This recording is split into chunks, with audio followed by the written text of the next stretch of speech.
RPG. I forgot to switch scenes as usual. I do apologize about that. Where we are playing Horizons Unknown After Earth RPG, a game that has been written and created by myself. My name is Scott, aka Mr. Shogi 3000, and we have our wonderful cast here again for episode number 42. And just super thankful for everyone here. Mike, you were still muted. Well done. There you go, Mike. Unmute yourself. One of these days, Mike. Still unmuted. Still There we muted. go. There you go. There you go. Now we're All right. rocking and rolling. I'm trying to pull up the list of No problem. There it We want to is. thank everyone who we want to thank everyone who's going to be hanging out with us this evening. We do appreciate you coming by.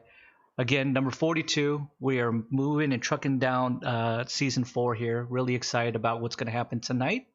But as always, let's start it off with just seeing how our wonderful cast here this evening. Of course, always starting with Mr. OG himself, Ryan, aka Rev118. How are you this evening, good sir? Doing pretty good, and contrary to popular belief, not dying tonight. Oh, we'll pull up a straw We'll poll see. and see A straw if poll and Rev see. does die. Vote if Rev dies tonight. Yeah, Oh, we'll man. see. Leave him, We'll see yo. how that goes. Oh no. Of course, another very good friend of mine here, and the birthday boy, playing Mr. Voldo. We got Mike. How you doing this evening, Mike? Hey, I'm doing great. Feeling great. I'm not the one who's supposed to die tonight, so I'm feeling. Not on your birthday anyway, right? No, yours is Exactly, next right? week. And it's still counting as my birthday today. We'll take it.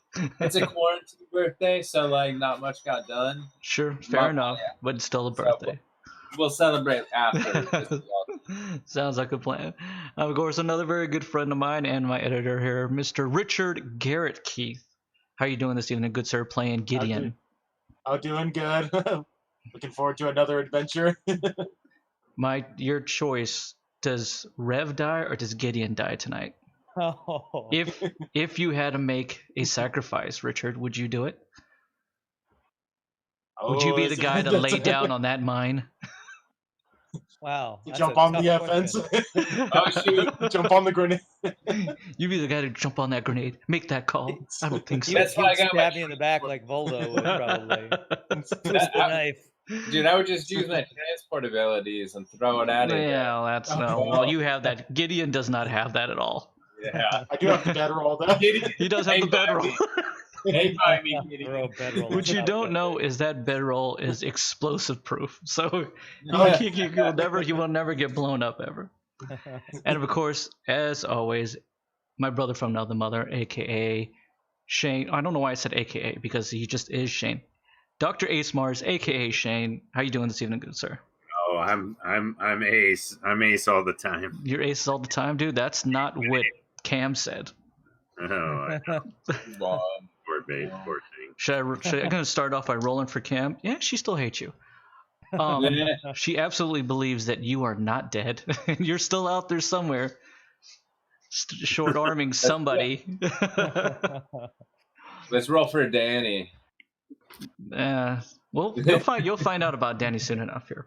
I was gonna say there's something weird about that girl. I don't know why, but What are you talking about, dude? She's your future wife. oh yeah, for sure, for sure. Oh, for sure. We'll see. I don't know. Well, we'll find out. We'll find out tonight. Tonight will be an Shoot, interesting she seems episode. So again, this is going to be episode number 42. I do see Nietzsche here. How are you doing, Nietzsche? Thanks for hanging out with us this Okay, evening. We're just going to jump in to episode number 42, which is called "A Rocky Start Calls for a Rocky End." As we last left our group, you were in Danny's little shop there, where she kind of goes over some of the weapons that she had made and the augmentations that she had provided to you as well for Rev and for Voldo. She also shows the good doctor that she has made 3 harpoons. With that, again, the harpoons are probably almost the size of. We just lost somebody. We lost Mike. So we'll just wait on Mike here. Hey, Scott, real quick, or Shogi, real quick. Well, my name is We've Scott. We've rested. You have rested. So anything that, any vitality and any exhaust that you needed has been restored back to full. That's right. Okay, there's Mike. My Okay, computer perfect. sucks. No problem. My computer sucks. It's okay. It's okay. Again, the harpoons are probably about the size of Rev, who I think is sitting around like 5'11", 6 foot, if I do believe. Yeah, something like They're that. pretty hardy. I mean, these things are probably as well, maybe 24 inches wide as well, cylindrically and stuff like that. They are housed with a big, very big, heavy-duty winch that is tied to what you would know as it's like titanium steel chain. So once it fires the harpoon, it's something that can just be locked into place. If you do miss, she does show you that there's a lever that you can reset it, spin the winch back, bring it back into the harpoon to fire it out again. Okay? It does take some time. So if you do miss, gentlemen, it will take one turn before you can wind it all the way back in to fire it and ready it again. Okay? Gotcha. So I want to give that heads up to you. They're also extremely heavy. So it probably takes about 2 of you just to move one. So Sinjin has no problem helping, which makes put around 6. And there's 3 of them. So I do believe how it was going to work is the good doctor, Gideon, and Sinjin would probably be the ones who are strong enough to be able to hold it, pin it down, and be able to fire it off, while the rest of you work some kind of strategy. Do you think any of us have enough money to just like maybe pay some of the townspeople? Because I mean, according to last time, I can tell you that you can attempt. I'm a hero. You can attempt, but I'm their hero. You are, but I'm their you can hero, also take the remember. fact that they've been living with this for quite some time, and none of them have done anything about it before. So there you go. See, that's true. They probably want something done. Right. So none of them. Yeah. Again, you can attempt to make a persuasion to some of them, but I could tell you that most of these people are not warriors. They are not heroes, and the ones who are well past their prime. So putting themselves in any kind of danger up against rockworms was your gig, not theirs. So. Are we able to? Yeah. Well, were we just going to set them up? Could they at least drag them like most? We could ask Alistair or Danny if there's like some vehicle we can at least use to transport these to set them in place before we try. I'm to assume there's probably something that they can procure and to help you out with that. Absolutely. Okay. As you guys were exiting Danny's shop, you are confronted with Alistair, who states that he would like a moment with each one of you, if that would be okay. Absolutely, Alistair. Sure. With one of us or each one of us? With each one of you. My computer froze for the last 30 seconds, so I missed that. No problem. So yeah, Alistair merely says to each one of you that before you venture off, essentially, to take on these rockworms, would you merely sit with me, gentlemen, for a moment? I used to be an oracle, and I haven't done a seeing in quite some time.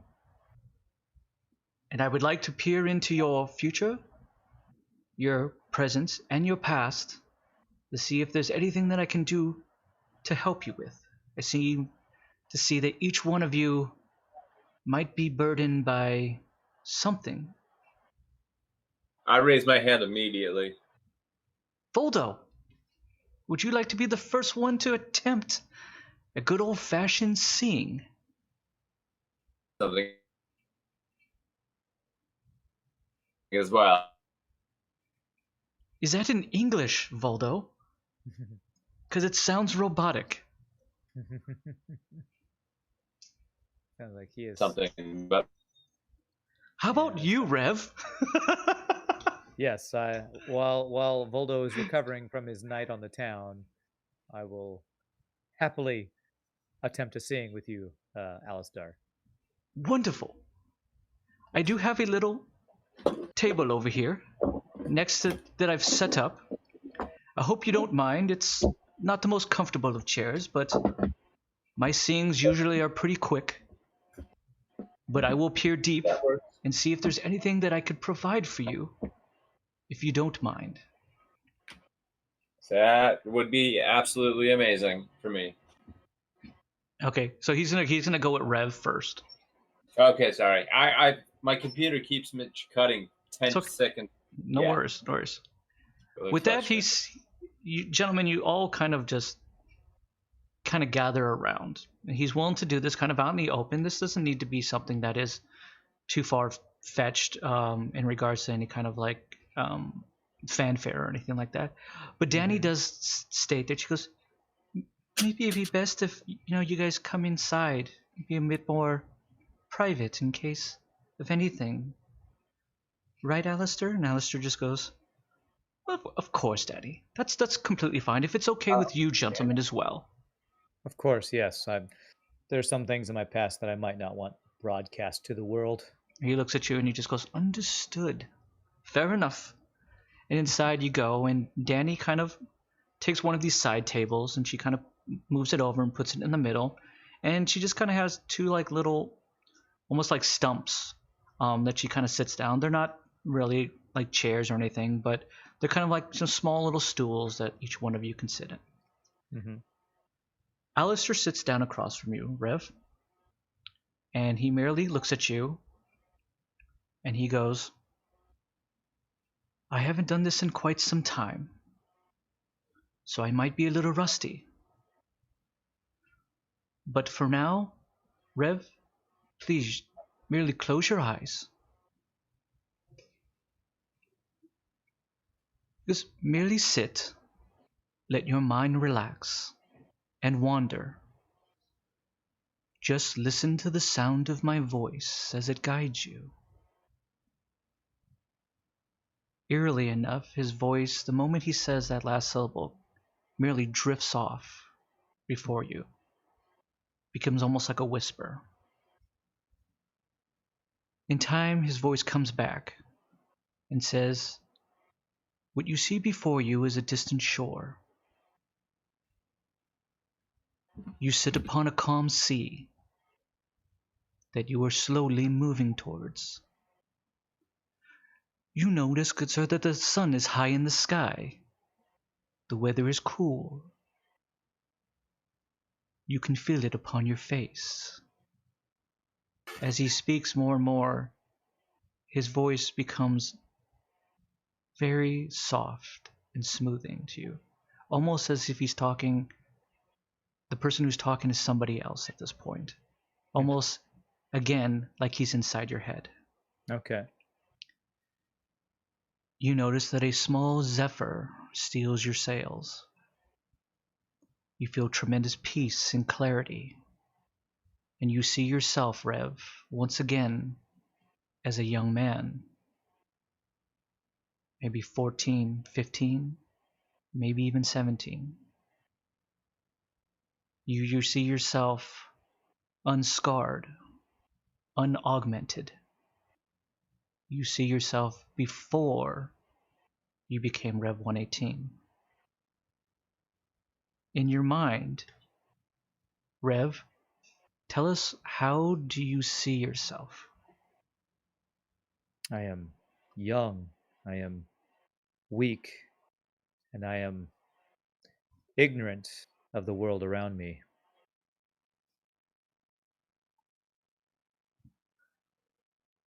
He hears that inside your head and just goes, now I will begin.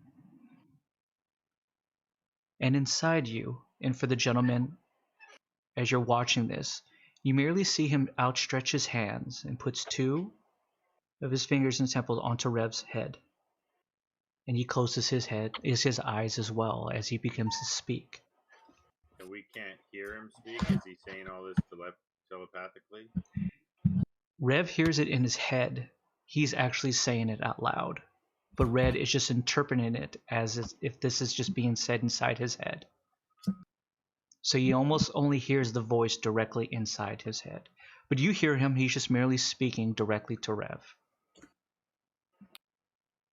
Rev, Mm-hmm. you see a vision of a silhouetted woman. You've seen this vision before. She is draped in flames. The silhouette is just a pure darkness. Her hair is flowing as the whipping of the blaze grows more and more intense. You begin to hear Alistair's voice. This woman, this shadowy woman in flames. Corinne was her name. Do you remember her now, Rev? Corin. That name. I haven't heard that name for many years. You've Can't put a hidden it face to it. away. The face is obscured. It's hard to really see who or what she looks like. I can only hear her voice. She was your first love. But she betrayed you. She betrayed you and your family and burned them and your town down into ashes. Her and Cayman Black now work for the Broken. Corinne Hauser is her name. Does that mean anything to you, Rev? No, she can't be. She can't be related to Eli Hauser. And in a whisper, as if it's right up next to you, unfortunately, she is. And Rev is just like crestfallen because it's starting. His past is starting to. He's buried it for so long that it's almost like these are things he forgot that he knew. Doc, you see Rev become this way. That he starts to almost kind of shake. Gideon, you see this as well. Voldo as well. You're hearing the words, but the responses Rev is giving are not out loud. He's merely talking back mentally, telepathically to Alistair. But you see that he's being affected emotionally. Do any of you do anything or say anything? Is he gonna be all right? I'm gonna just kind of blurt it out to Alistair, probably not realizing I shouldn't interrupt him, but like, what's happening here? Rev, you hear his words. As a Oh, I do hear that. disembodied voice, you hear Doc. As you're sitting there, moving towards this distant shore. Do you say anything out loud, or do you continue to keep moving forward? I ignore it because even though this is something from my past that's painful, Rev is he's kind of reaching out, grasping towards it because he feels like if he can understand better, he might actually have a chance to move towards a goal he's been going towards his entire life. Understood. Can I take a look around, just like a mystical check or something, Sure. just to see if this is like good, bad, whatever's going Sure. on? You can go ahead and make. You know what? Uh-oh. Go Waldo ahead. wants to kill Alistair again. Yeah. Yeah. Go for it. Go ahead and make a roll. Shane, your volume seems to be really low. That's because I was trying to turn down everyone else's. Everyone's really loud. I think you turned down yourself. 14. 14. Rev, Mm-hmm. For a split second, as you're kind of moving slowly down toward this distant shore, you see it start to kind of grow closer and closer. Mhm. Again, through it all, even though that you've heard this and it's affecting you as such, everything else in regards to the environment is just completely tranquil and serene. Okay. You look down and you kind of see that you're sitting like on a raft that's merely floating. Mhm. And for a brief moment, right next to you is Voldo. Voldo, you find yourself for a moment standing on a raft. You don't see Rev, though. But you can sense that Rev's here somewhere. Mm-hmm. And that he is conflicted about something. It doesn't seem something diabolical. It doesn't seem something that Rev in the end won't be able to handle. But you can sense there's almost, I hate to say it, a disturbance like No. in Rev's force. I hate to say that because I hate Gotcha. Star Wars right now. Yeah. And with that, you're there, and then you come back to yourself. Okay.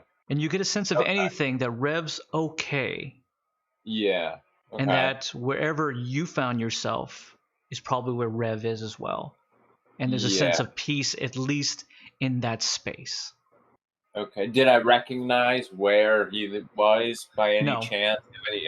No, it looks like you're out in the middle of an ocean making your way towards a distant shore. That's merely it.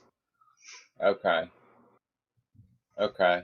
I'm gonna share what just happened with my party members. Okay. You know, just kind of let them know what happened. For you, Gideon, this is when Voldo tells you this. This is all like mind-blowing stuff to you. This is nothing that you've ever dealt with. And everything just becomes a little bit more like out of your pay grade, it feels like wow, like the world is moving on in some other different way, and I feel like I'm this old guard. And a little bit for Doc, that's how you're kind of feeling. You're just like Rev's dealing with something that is beyond the physical plane, it feels like. And you don't really know how to connect that other than just to be there and hope that he can hear your voice. Your logical mind puts that together, Doc. As Rev, you're dealing with these emotions and this information. Mm-hmm. He continues and just goes, "She was a simple girl then, all of 15 when you met her. She and her father were just passing through on their way to San Dormo. She was kind. She took a liking to your sister, and they immediately became best friends. You hear him almost, it feels like a physical touch with him putting his hand on your shoulder. Though, gentlemen, you see that nothing changes from him just having two fingers on Rev's temples. You couldn't have known the madness that lied inside her. Unfortunately, she is one of many shadows that you will find on your way into the light. So be on guard.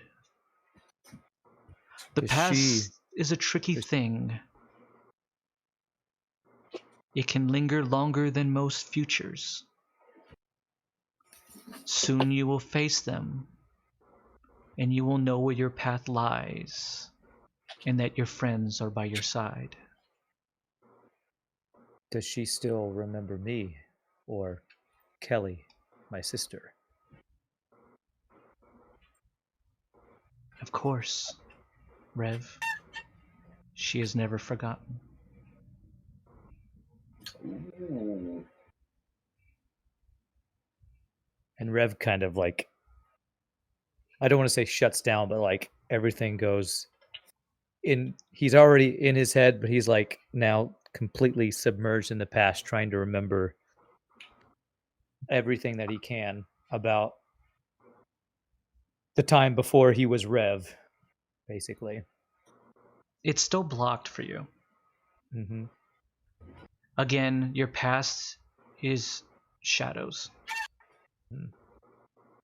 But to have a name to the woman on the other side of that line who you have had conversations with before, who works with the evil Cayman Black, who sacrificed much to take those kids and take them to San Dormo, to enslave them, or to make them monsters, or for them to meet their death, you don't exactly know. But you know now that Corinne Hauser, and that name is just like nails Mm-hmm. down your back. How could you have not known? How could you have not remembered? How could that voice not have triggered Exactly. these memories? Alistair comes back in. And he just goes, I dare not delve too much deeper. It's too dark, Rev.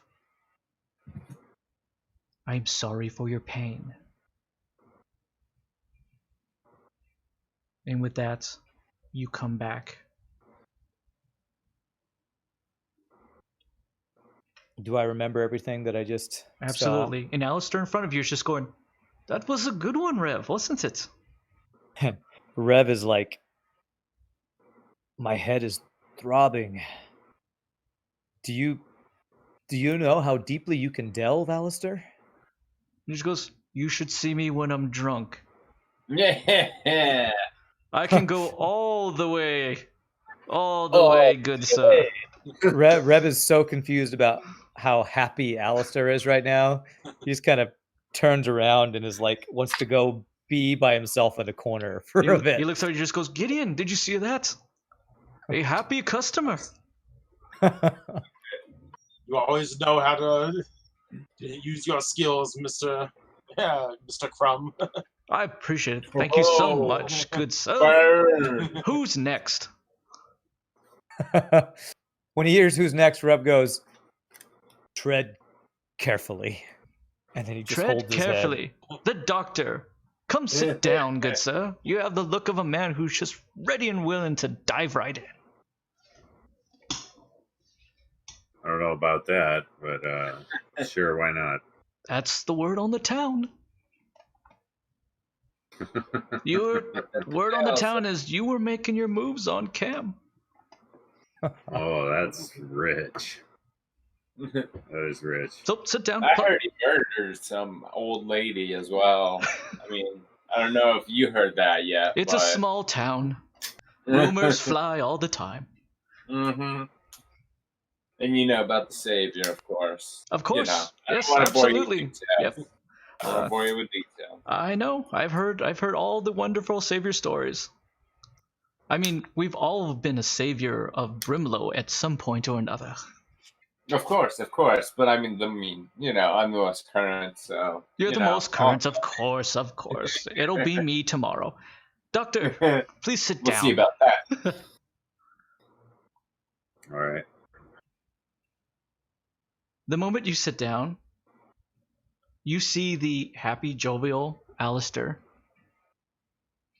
becoming immediately serious.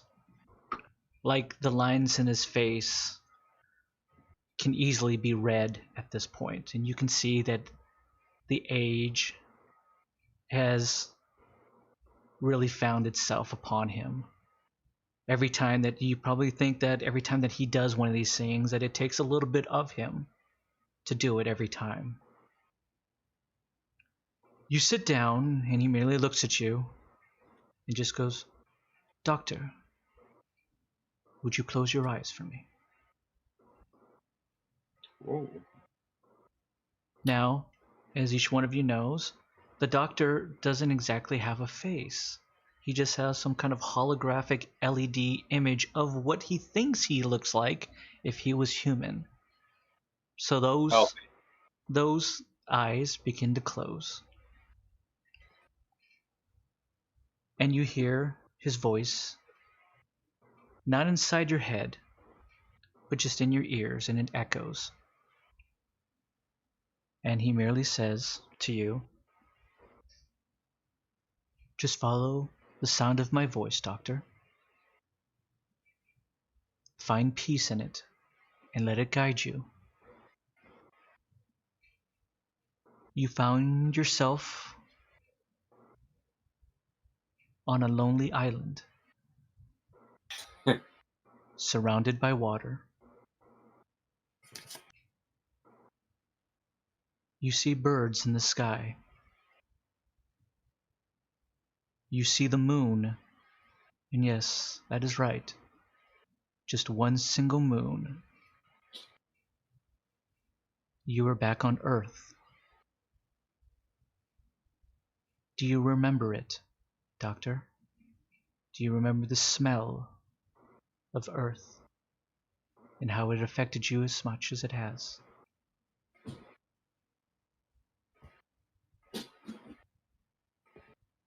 I do at times. Sometimes it hits me harder than others. It's been a very long time, it's hasn't it? never gone away. You still yearn for it. You still, after all these years, call it home. Though you've lived here longer than you ever lived on Earth. But for this moment, it is home to you. And you are at peace. You feel the wind upon your face. And you look down and you have human hands, Doctor. You have a human body. For everyone here in the chat as well as in this group, what does Dr. Ace Mars look like in human form?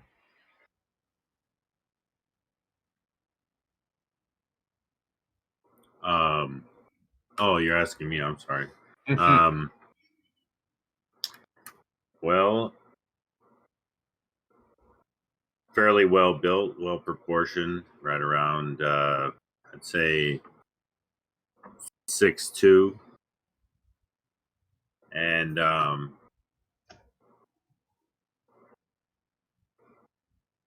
want to say around 190, about a $190, $185, Okay. and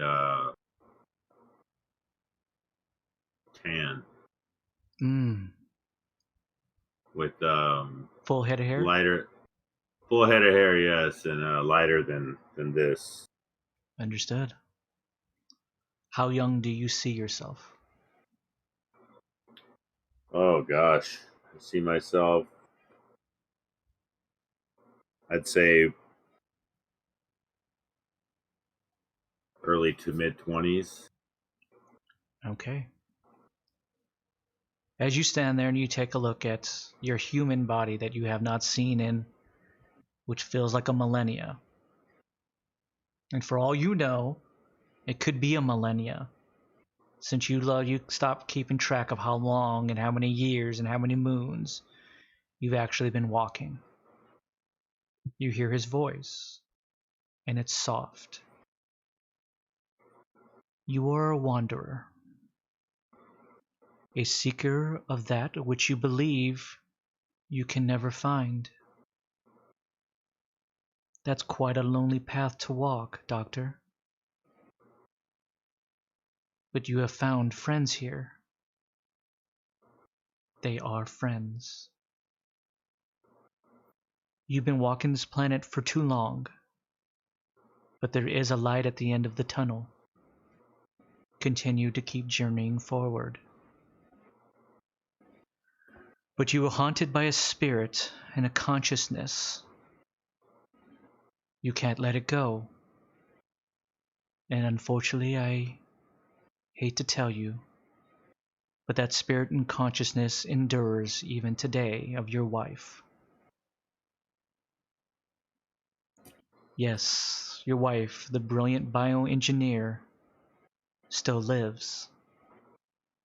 Unfortunately, she resides within the walls of Amsharai, and she is no longer who she once was. Tread carefully, lest you fall into despair. Watch over your group, Well, good doctor, soon enough your mind will lead them out of the shadows and into the light of a new day. Your time is coming, but only if you can let go of the past and see the future for what it is. You are not what you've become. There's more to you that is human than in most humans. Do not falter, because there will be many pitfalls that can take the very heart of your group. They will look to you for guidance in their darkest hour. Steel yourself and be prepared. And as it feels a comforting hand upon your shoulder, I don't know if I can do it. he just goes, "It is up to you. The choice has always been up to you. If you cannot, then you will fall. But I must tell you this. Rev will come to meet his past soon enough, and you must stand with him, or he will fall. Not just once, but many times his past will come and arrive to consume him.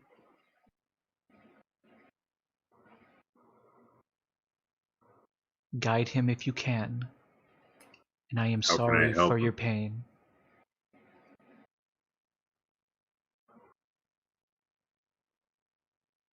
I'm just kind of consumed with self-doubt and just feelings that I haven't really welcomed much in my life. Being responsible for myself has been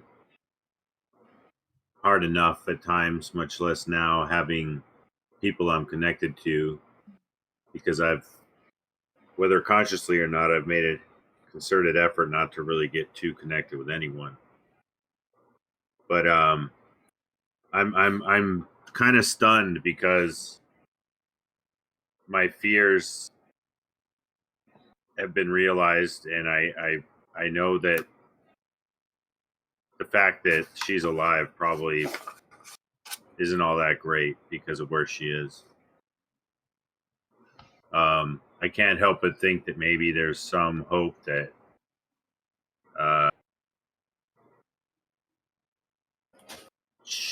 that I could save her somehow.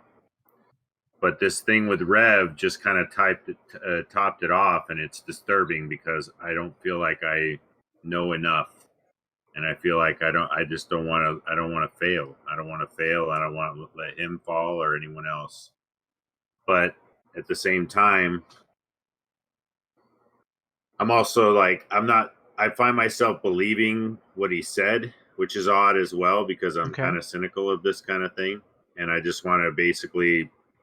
I'm kind of like Rev. I'm just kind of stunned, and I'm internalizing all of this, and I'm just I assume I've kind of come out of it now, like I'm awake now. And in front of you is Alistair, and he just goes, I'm well, just that was a good one. I'm I gonna look at enjoyed that him. one. Did you enjoy that one as well? No, sir, not entirely, but Aww. I thought that was one of my you know, best ones yet. I mean, it's only been just 2, but that one was pretty good. well, I just look at Rev and just kind of Rev goes, "You see what I mean? yeah. Told you to tread carefully." I want to just kind of ask him like, are you all right with all that, or like, where are you at now? Because I just got rocked. If there's any truth to what this guy is saying, I want to know so much more. I'm right here. Rev looks at Alistair and he says, "He showed me things that I had forgot that I knew. So I think everything he's showing is truth. Whether he knows how much pain it causes or not. Fair It's enough. truth." I said I was sorry. All right. Move along. Up and at him. You don't seem sorry, Alistair. Up and at him. I am very sorry. Okay, next. Come on, Doctor. Move yourself. Voldo. Okay, I was gonna say, I mean, I don't know if you're at half power right now or how 2 of these has already drained you, but you I know, feel great. you feel great. Okay, so you're ready. You ready for this? Absolutely. So, I mean, we got 2 things to talk about. One, whatever you find in my brain, Of course. and 2, I got something. I have a weapon that I would like to discuss with you. Oh, maybe you should sit down. Okay. Let's have a little great. one-on-one conversation. Oh, this ought to be fun. Is there any way to project this onto the screen so we can all look? I could talk you through what I am seeing. But no, Voldo, please sit down. Okay, so I walk over. I'm gonna sit down. Okay. Rev knows how like dangerous this weapon is. Is there any way that Rev could like kind of focus in on this and try to? Sure, if you want to go for it. I will allow you want to to. do it. Bro. Rev would like to help figure out this thing because he's afraid of what it'll do to Voldo as well. Understood. Okay. Okay. I will. Thank you. I will allow you to spiritually focus yourself upon whatever might transpire. Okay. When he does that, before he does that, I'm gonna turn around to him and I'm gonna say, "How was your boat ride? Seemed pretty calm. Seemed pretty nice. Something like that." Rev goes, you might want to focus on yourself with that dark sword you're carrying around. Oh, I know. I'm hoping I got a boat ride just as easy as you. We'll see. Rev just shakes his head like there's nothing easy about what you're about to go through. Not at all. All right. So As you thank you for that help. Yep, And let's see. absolutely. As you sit down and you turn, I'm you gonna make focus a little back on difference. Alistair. What are you gonna go for? Go I'm ahead, gonna Doctor. make a little distance between me and Baldo and kind of square myself to him because I don't know. I don't want him spazzing out, and if he does, I just want to make sure I'm ready for it. Gideon, do you do anything? Yeah, right now Gideon's like he's so blown away by just this all this like magical stuff Absolutely. going on. Like right now he's kind of giving them their space because like intuitively he knows that there's some like stuff of gravity going on. Sure, of course, yeah. Yeah, so he kind of like knows from his experience that he's just gonna Yeah. like let them have some space to absorb it and Absolutely. everything. You've gone through this as well with him before, so I was gonna tell you. you can't tell me anything if you're muted. I think he. Oh, is he talking to somebody else? I don't know. I guess so. Well, thank you, Mike, for the middle of that. You're muted. I'm sorry, I'm in now. Okay. What was that? Okay, so Sorry. you sit down, and the very same thing in regards to the feeling that Rev had as well as feeling that this doctor has, is the seriousness kind of falls over Alistair the moment that he tries to make a connection with you. You find yourself on that same raft. You feel Okay. a sense of peace and calmness that you have never in your life back on ever that. felt. Okay? Next to you, though, standing is Rev. And Rev has a big Oh, hey! smile over his head. I turn around. I'm just gonna look at him and say, "Oh my God, it worked! This is amazing. Prepare for what you're gonna see, man, because I don't even know." Rev, you can see Mhm. that he's saying something to you, but you can't hear his words. Oh, Okay. But you're aware that he's aware of you in his space. And Rev is just kind of in his trance, Absolutely. focusing on what's happening. Voldo, you begin to hear the voice of Alistair. Again, the same as for each one of the other gentlemen here. Okay. It's very calming and it's very soft. And he says to you, You have known much pain, haven't you? I just kind of nod. They Not yet. They tore you away from your family and did experiments on you. I am sorry for your pain. It's not your fault. He tells you that you have been now touched by a demon. A dark spirit has a hold on you, and in time it will consume you. It will consume Could your you elaborate? spirit if left unchecked. Rev, because he's speaking directly into Valdo's mind, Mm-hmm. and you have a connection, you can hear this as well. Okay. Right. So what is this connection or something that's going to corrupt me at some point? And he says to you, you know. Are you talking about the knife? And he says to you, he just goes, why do you keep calling things different things? First it was a sword, and then it was your scythe as a The sword, blade of and the endless then, knife. right, unfortunately, that's a sword and not a knife.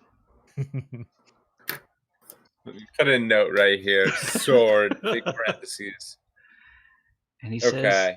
yes, that is what I speak of. Could Is you Rev- tell me why it would destroy me?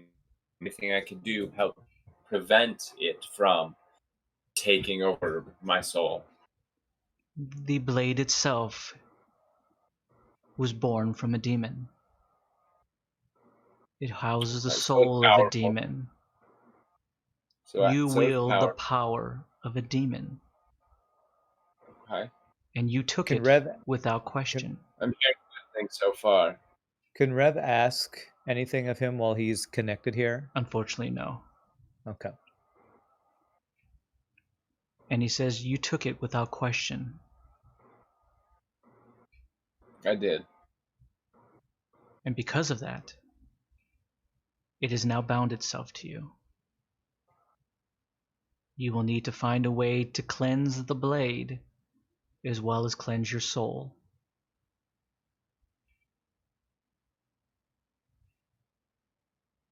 Did I lose Mike for the fourth time? You know, that was cutting you go. out for me. Okay. I'm sorry. Okay.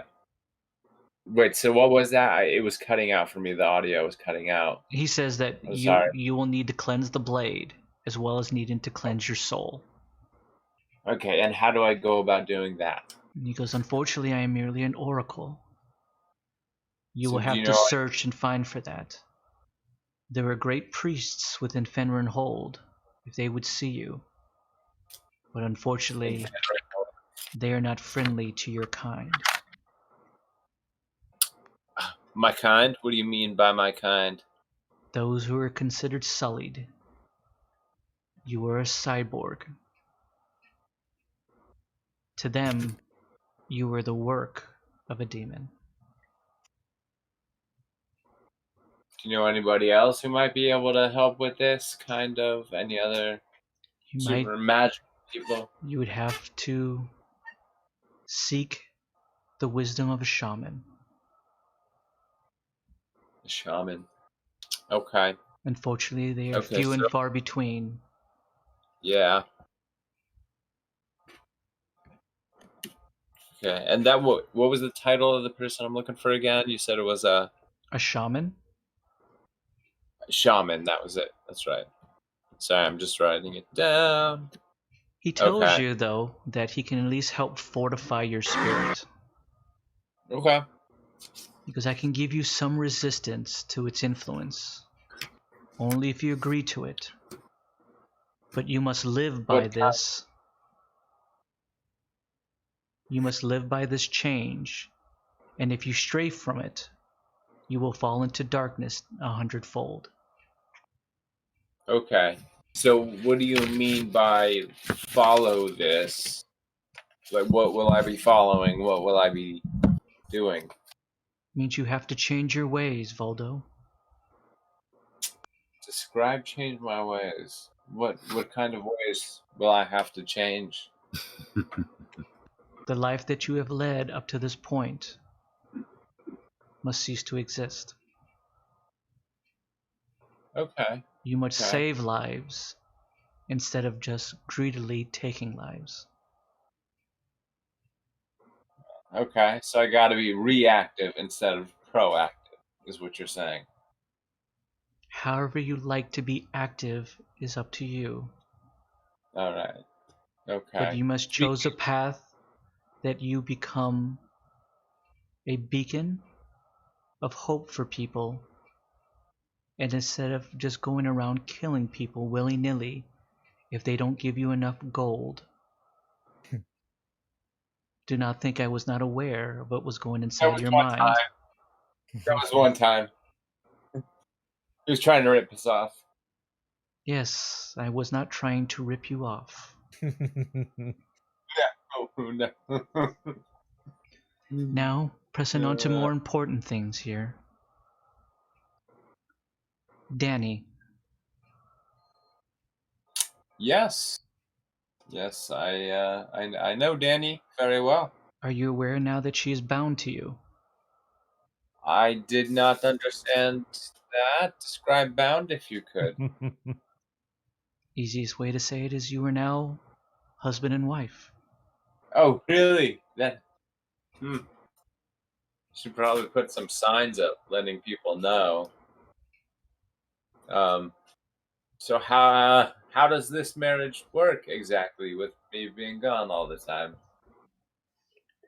All I can tell you is do not break her heart. She's had enough of that in her life. I don't want to break her heart, but I feel like me leaving is going to break her heart. Just be aware that she will understand if you're truthful with her. Okay. But know that she is bound to you from now until death. Only death. Let's just write down married on my notes now. Be aware that only death can break this bond for a Saldaran. Okay, wow. So is this like just a promise type of bound, or is there any like repercussions, or is there benefits now that we're bound? She's a lot bigger than you, I Voldo, noticed that. That's half the appeal. and I've seen her angry. I have too. And I don't think you have. Well, you should have seen what happened the other night. Oh yeah. Never mind. The gentleman Interesting. doesn't tell. Yet you kind of alluded to it. Let me tell you this, Voldo. She was weightlifting quite a lot. A darkness has followed you all your life. And unfortunately, it still does. Take time to find the light and let it guide you.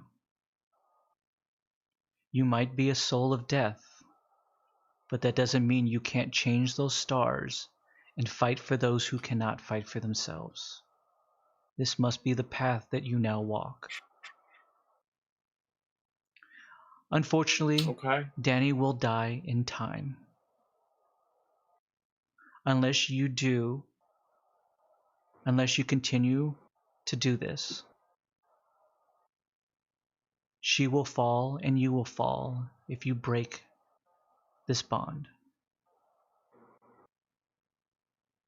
This is now the path that you have chosen. This is now the path that you walk. But I tell you this in secret. There will be a moment where you will have to choose between her and someone else. Oof. A sacrifice will have to be made. This sacrifice, do you know? Can you maybe give me a heads up on who the other person is? If you know Danny. Unfortunately, I cannot. That is obscured in shadows. Is somebody close to me? When it comes to you, okay. you will know. Yeah. Okay. I am going to fortify your soul with a bit of my power here, Voldo. Just know Thank you. that if you end up using the sword, that only for one brief moment will you be able to control it. Which essentially means for one turn, you have the ability to control the power without any repercussions. Anything beyond now that, you are completely consumed. So if I try like one turn, if I pull it out, attack, and then try to put it away, Then you I would be have no fine. problem. Right. Okay. Gotcha. If you Okay. fail to put it away, you will be consumed immediately. Okay, never mind. So it's like the regular. Right. Okay. Okay. Okay. And with that, you kind of feel just the center of yourself become whole. You feel full of energy and vigor. And Rev, you kind of like get a sense that there's like a new kind of glow and aura that is coming off Voldo. Very much something that has not been there since you actually have met Voldo. Yeah. Voldo, he also does whisper to you one last thing. And he tells you, your mother is still alive. What? I am sorry for your pain. And let's go the connection. You can't just drop a bomb like that on a man like me. And he looks at you and just goes, What? I did. Did the rest of the party hear that? Did anybody else in the party hear that? No. It was just between Okay. us. Well, between Rev heard it, right? friends. Wasn't Rev? Rev did not hear that. He No, heard Rev was everything already else. he was already leaving the connection there. Right. He got off the Okay. three-way. Yeah. Popped off the call. It was getting boring. Okay. So I'm gonna sit there, like at that table or whatever, wherever he was doing it. I'm just gonna sit there for like a good 30 seconds, just He staring. immediately is kicking you off. He just goes, next, Gideon, it's your turn. Oh, I must. Save the best for last. Rev's gonna go over to Voldo and put his hand on his shoulder as he gets up. He's like, if you need help controlling this, I am there to help. I know the darkness that you fight. And then I'm just gonna give him a hug. Rev will Rev will just like have his hands awkwardly at his sides, like, why is he doing this? Does exactly. the doc come in and just goes, bring it in, boys. Group hug. Join this. Okay. All right. There's that glowing Voldo that you were talking about. There he is. Oh, you. With that, Gideon, you sit down. And the moment he sits down, his look, his countenance does not change. It's merely that happy, jovial guy, and he puts his hand on your shoulder and just goes, no sing for you, good sir. Only wisdom. Would you allow an old friend to impart you some wisdom? Absolutely, Alistair. And he looks at you and he just goes, for you, dear friend, maybe you should quit drinking altogether. Yes, but he knows, like, I did get a new filter. And he just goes, you should just quit drinking altogether and maybe pick up a different vice. Combat. Maybe so. I've already... I know for a long time, good friend, that the alcohol helped you sleep and helped forget the nightmares. But the nightmares don't always happen to have to burden you. Sometimes they can be a good source of strength.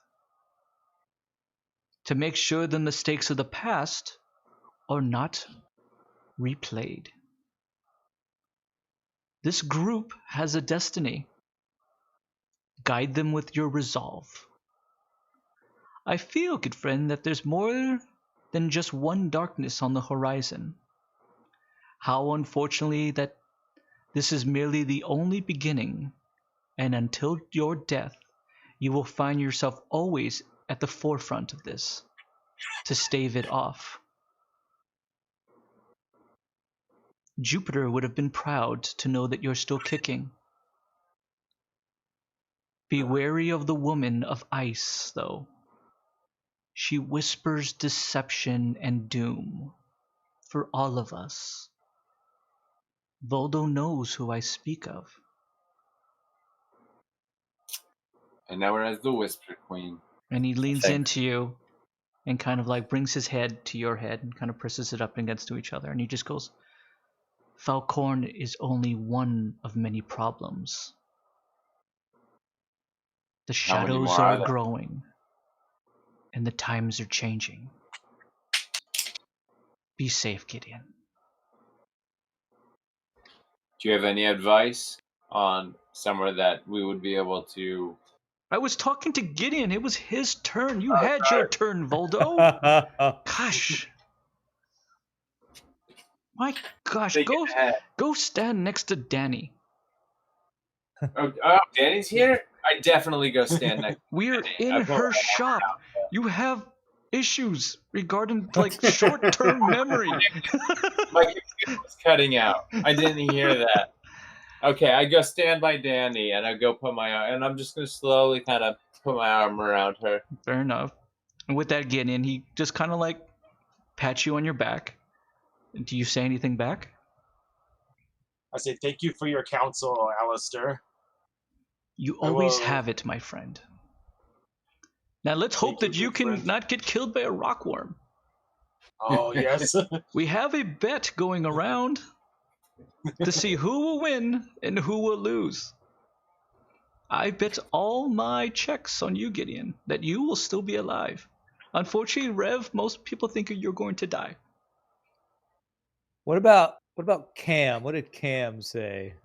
Cam has all her money on the hopes that the doctor will die. All right. I'm gonna bet on Cam's bet then. Most everyone has their money on Voldo. He is the savior of Brimlow this week. Damn Voldo stealing all the thunder. Well done, Voldo. Oh, it was nothing. It was nothing. Anytime. I will Absolutely. now save your town from earthquakes and take care of these blasted rockworms As with you, my team, there you go. of course. As that happens, Alistair gets up. He walks over to Jaina, kind of puts his hand on her head, and brings her close and gives her a hug, and whispers something to her. You see, Rev, that she immediately kind of nods, and a small smile, and then he lets her go. Ooh. Puts his hand on Sinjin, and merely just kind of gives him like, "You're gonna do great out there, kid. Look." And Sinjin kind of gives him a look back, and Alistair walks out and he just goes, "I will let you strategize for your encounter with the worms. Good luck, gentlemen. And if you all come back alive, meet me at the old dump, and I will buy you dinner." Is there any way that we could possibly upgrade this, since we are going to be putting our lives in danger to save you? What exactly do you mean by upgrade this? Yeah, a dinner sounds nice after a long, arduous day of carrying harpoons, Understood. maybe miles, I don't know. Okay. And risking our lives. Understood. Is there any way we could get some reward? Oh, are you asking for some kind of money reward to this? Is that what we're asking? Money reward, anything that would just be of help for us in the future. How about Because how about a party? A party. And is there going to be like a $5 or $10 cover charge that we can take all of? It will be a party, and you can partake of just about anything. Okay, so then just make sure that there's a $5 cover charge. Oh, what is a that will go- cover charge? To get in the door. You speak in have to riddles, Voldo. Rev kind of pushes Voldo to the My side, bad. and he goes up to Alistair, puts his hand Yes, on Alistair. yes, Rev. You do a lot of digging in this mountain, don't you? Absolutely. Have you ever found anything useful? I don't know. There's all so many minerals and metals out here that might not be available other places. Maybe there's something we could take that could help us on our journey. Of course. I will let you come Thank by you. my stores and you can look through my minerals. Oh, that's great. I will allow you to take anything that you require. Anything?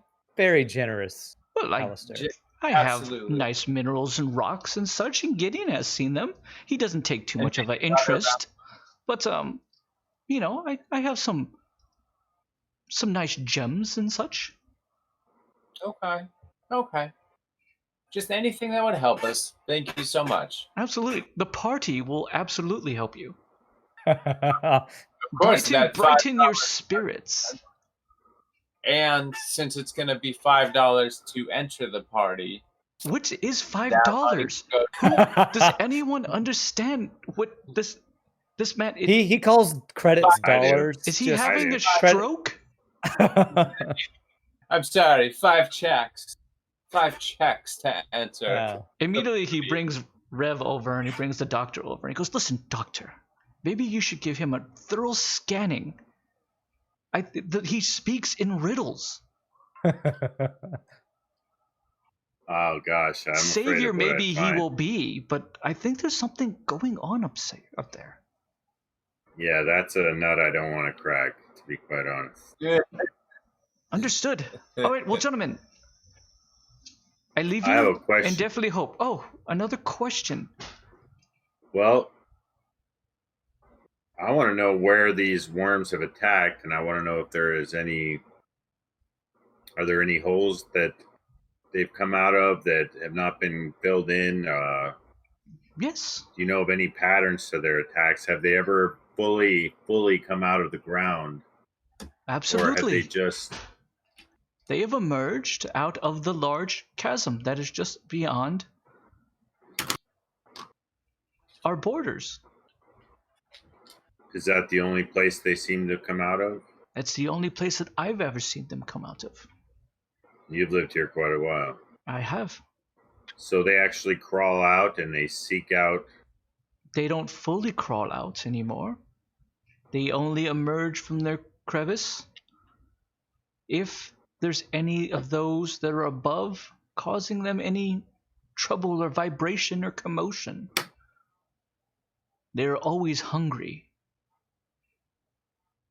What do they eat? Rocks, hence the name rockworms. Voldo, So, we gotta again. find a pile. Maybe Well, you should why- let Hey, the there's a other lot- ones talk. Voldo, you just think about the So- party. So have I just my mother had died. Give me some time to think through that first so have and walk away. Danny consoles you. What was that, Doctor? So have the casualties been collateral damage as a result of them Absolutely.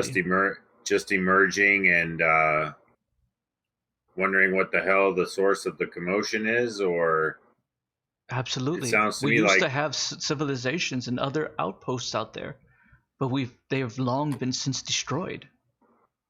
so it sounds to me like they weren't necessarily a target for food. They just happen to be in the way of these things. Safe to say, probably so.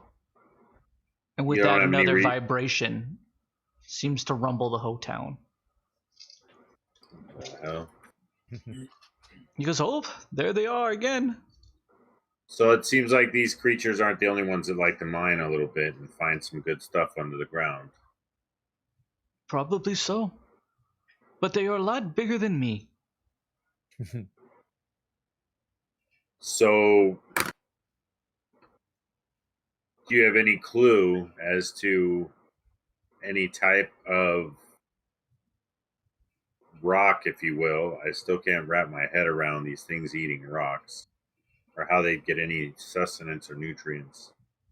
But do you have anything that indicates what they prefer, or any type of regions that they may? I would have center no around? idea about that, good sir. I am not a doctor. That seems more in Well. your line of education. Well, you are a miner. I am a miner, but I don't eat my rocks. Well, Can't fair be good enough. for the digestion. Fair enough. And you say the chasm. Yes, The chasm, is it? Can you show us, or is it between two hillsides, or is it just a straight crevice in the ground? it is a straight crevice into the ground itself. A large crack in the earth. Probably Rev says, made by "Doc, them directly. Doc, we should probably go investigate this ourselves before we try to lure this thing. Get a lay of the land." Absolutely. Because see, up until now, I was like, well, what does it do? What do they do? Just come out like tremors and burst through the middle of the town and just swallow somebody up? That shoots my whole idea of trying to bait them with some dead sea monster out of the water. I didn't know that was. I thought they that was actually. your- I thought they were actually targeting people to eat them. I didn't realize that. I know. I said rockworms, but I thought, well, they live in the damn rocks, you know. Oh, fair And enough. then I thought of the rock biter, and then I thought of my hands, and I thought they looked like big, strong hands. With that, Alistair just goes, "Any more questions, good sir, or should I allow you to strategize?" Well, I want to ask again. Do you have any idea how many of these things there are? I've only ever seen one, but I could not tell you if there was more than one. Sometimes the tremors are much stronger than other times. I can only assume. Do they ever come into town? Unfortunately, no. I mean, fortunately, no. Fortunately, no. Well, what motives do you have for occupying the area that they're around? But we were here first. 6 months Understood. after we had broke ground here, then they came. There wasn't always a chasm there.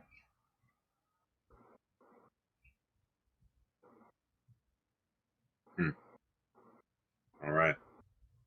Okay, so that seems like a good place to start looking. Should I leave you, gentlemen? I have party Yeah. preparations to make. Yeah, I was- unless you have any idea where we should be checking, any like rock formations where they tend to go to, anything like that, I would or just this probably giant think crack. the crevice. Alistair, we will head to the crevice. Do you happen to have a vehicle we could use to transfer these? Absolutely. these I've already harpoons? procured you one. You are a godsend. Thank you. How Absolutely. far out are they? Just right outside of town. All right. Well, gentlemen, who's with me? Let's do this. I still have to Now, go are we taking any of our weapons, or is this a recon mission? Rev would like to well, recon before we're taking a vehicle that might shake the ground Yeah. and cause him to attack.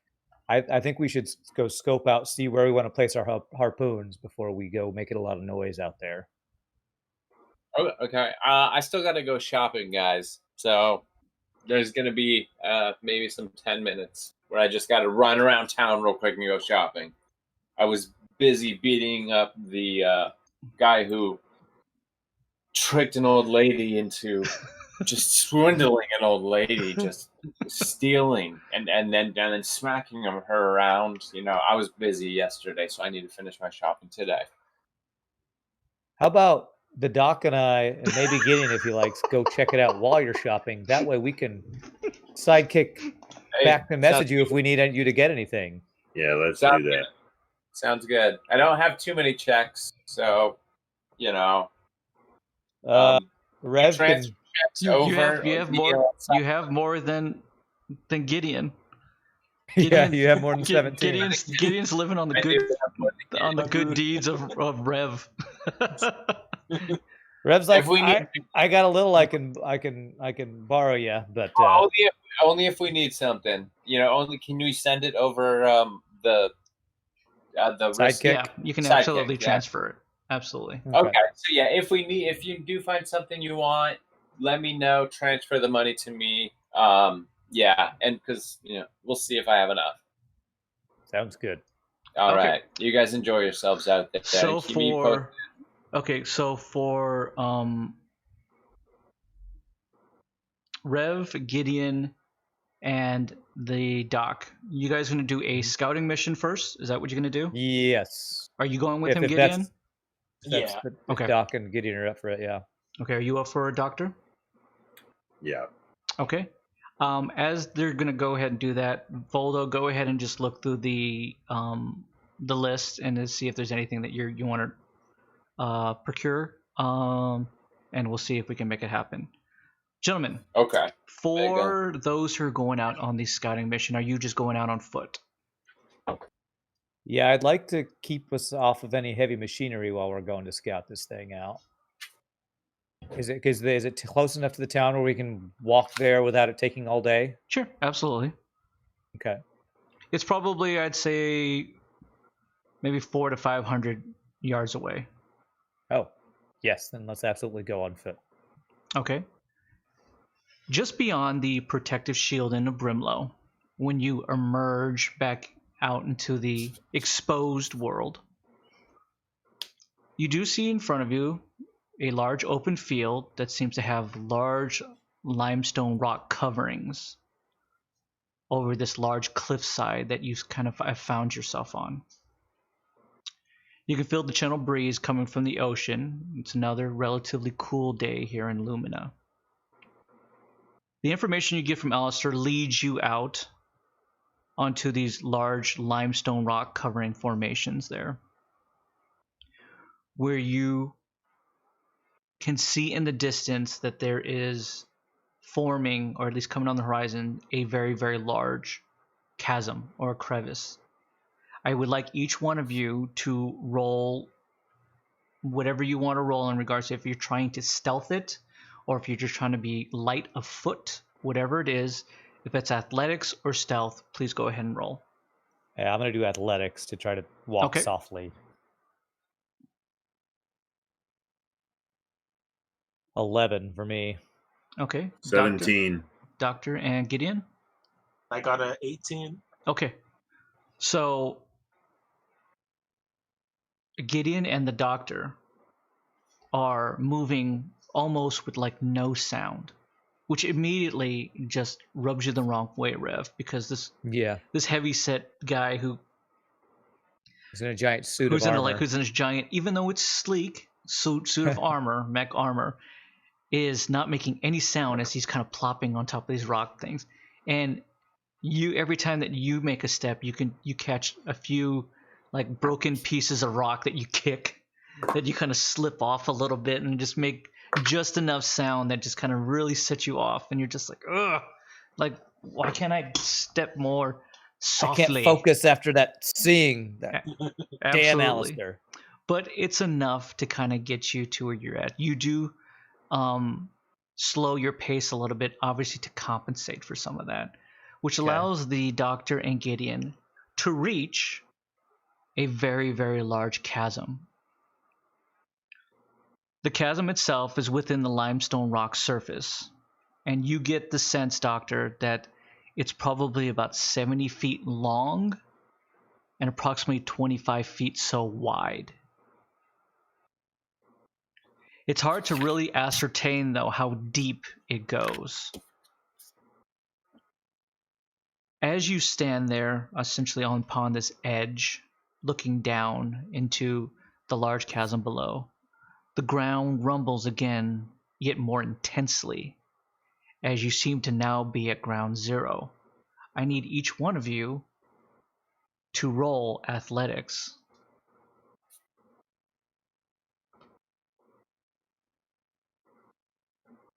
14. 20. 3. Gideon, you slip and are now tumbling forward into the chasm. I'm gonna Red went to lunge. Try to grab him. A Yeah. double lunge. Yeah. I would like each one of you to roll athletics and then Oh, I'm sorry, man. roll I rolled a roll 20. reaction. Reaction. Yep. Oh Oh, gosh. And then God. roll power. Oh, good. Well, my reaction's a -5, Okay, so Rev's damn it. super fast. and I just rolled a nat 20 on power. Okay, Ooh. So 23 with my bonus to power. understood. Doc, would you roll? 14 on reaction and 19 on power. Okay. So as Gideon's foot slips and he starts to tumble forward, Rev immediately snatches him and starts to bring him back. As that happens, the good doctor, a mere second or so after, kind of grabs on as well and pulls. And you right Gideon up, protecting him and keeping him safe from almost falling directly into the chasm itself. Well, where the hell are you going, Sarge? That's not part of the plan. We're not going to it. We're trying to bring it to us. Rev's like, shh. What did you? Don't drink right now. He needs a great reflexes, gentlemen. You sure you're up for this, Sarge? I think I am. Your heart is pumping, Gideon, because you thought you were going to tumble directly into the darkness below. Rev wants to pull him back a few feet from the edge of this Good call. crevice. Good call. Good call. Maybe a good 10 feet away. Okay. Now, is it a straight shot? I mean, do we see like well, actually never mind. Obviously it's dark in there. Right. We don't know how deep it is. Very hard to ascertain how deep it goes.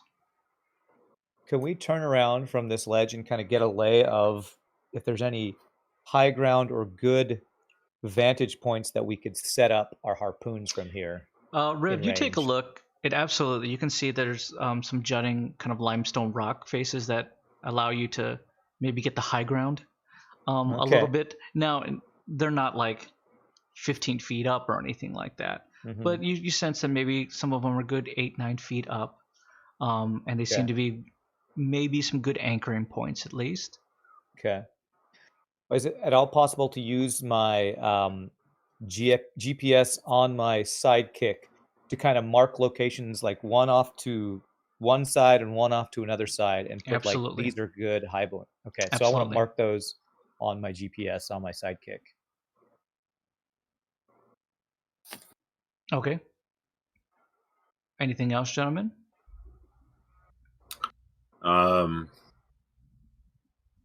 I want to know, is there anything I'm thinking about maybe having any type of sonar or something that we could try and gauge the depth of this thing and see if we can get any. Do any of us have access to anything that may give us an idea of how deep this is, or can we maybe inquire in town? I don't know. I didn't think about that beforehand. I don't know. Do any Rev of you has have anything in your infrared. inventory that can do that? Well, Rev has infrared vision. I could possibly try to go through the different wavelengths of light that he can see with his cybernetic eyes, but I don't know. Yeah. Well, that might be don't- something we can try and see if we have access to in town or something. I don't know Because that they'll we have got. sonar. Yeah, exactly.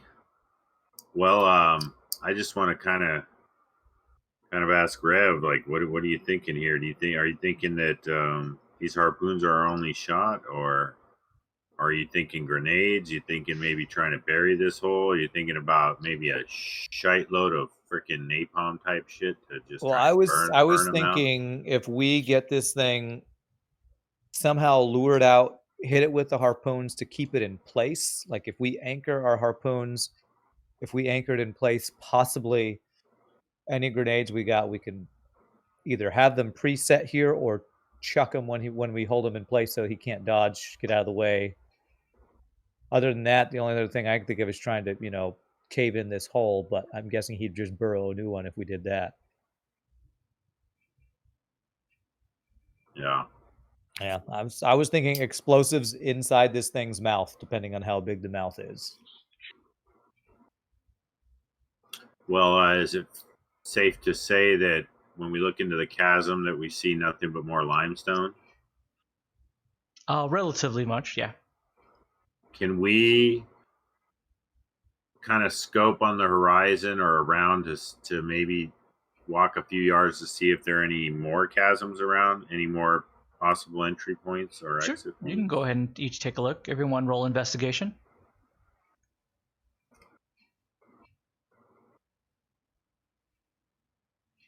Uh, 17 for me. Oh gosh, I got a 22. Gideon? 9. Wow, Gideon, your rolls are garbage. Gideon, you kind of like look around and you hear them say like looking for any like other crevices, and you just barely look at that big one. You're just going, what other crevice do you need? There's one big one right here. It's kind of like looking at that. For you guys, you see that there's some cracking in the limestone surface itself. You don't see another very large chasm or crevice that you think that whatever is making these heavy vibrations would come out of. That seems like any other kind of exit point. You are able to kind of see, though, as you kind of get a better look of it, that you kind of see another mountain that's off into the distance, where immediately you can see the mine shaft that you probably came out of. You can see also on the horizon that there seems to be a very, very large forest that kind of protects this part of this cliffside land. So you would have to gone through the forest in order to get to this place. As well as you look above you and you can see frost ravens, horned swallows, and carvers circling above you. Is this chasm like flat on the ground, or is it coming out of like a cliffside type thing? No, it's flat into the Flat on the limestone ground, ground below you. Yeah. Okay, gotcha. You said there's a mine shaft somewhere?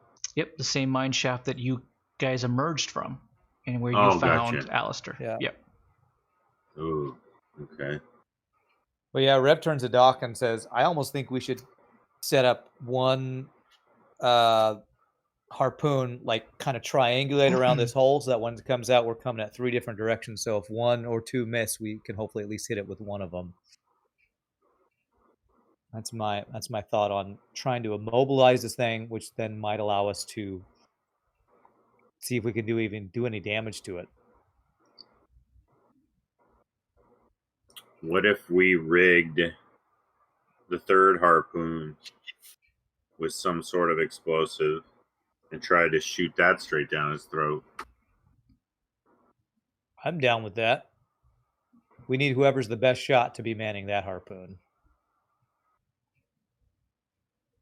And did we we never did ask Danny if she could put some mustard on these harpoons and maybe strengthen them, and she did as much as she could. She did. So whatever Yeah. whatever you got is what Okay. you got. Yeah. If we put any explosives on it, I think it's something we should rig up so we know, like, if we're going to use like a timed thing so it doesn't go off until we want it to, or if we do like an impact thing, because if we're shooting this off of a on a harpoon, I think we want to be able to either remotely detonate it or have it be a timed detonation is what I think we should do. Something like that. I do have an experimental grenade still. Okay. Oh, is that the one from Voldo? Yeah. Okay, so you have one. And we have one, then we can ask Voldo if he's got any others, and if we can try to rig up a timer on the things, or a remote detonation on it. And Rev's like, if only Otis were here. He was a master with explosives. I'm always here, Ref.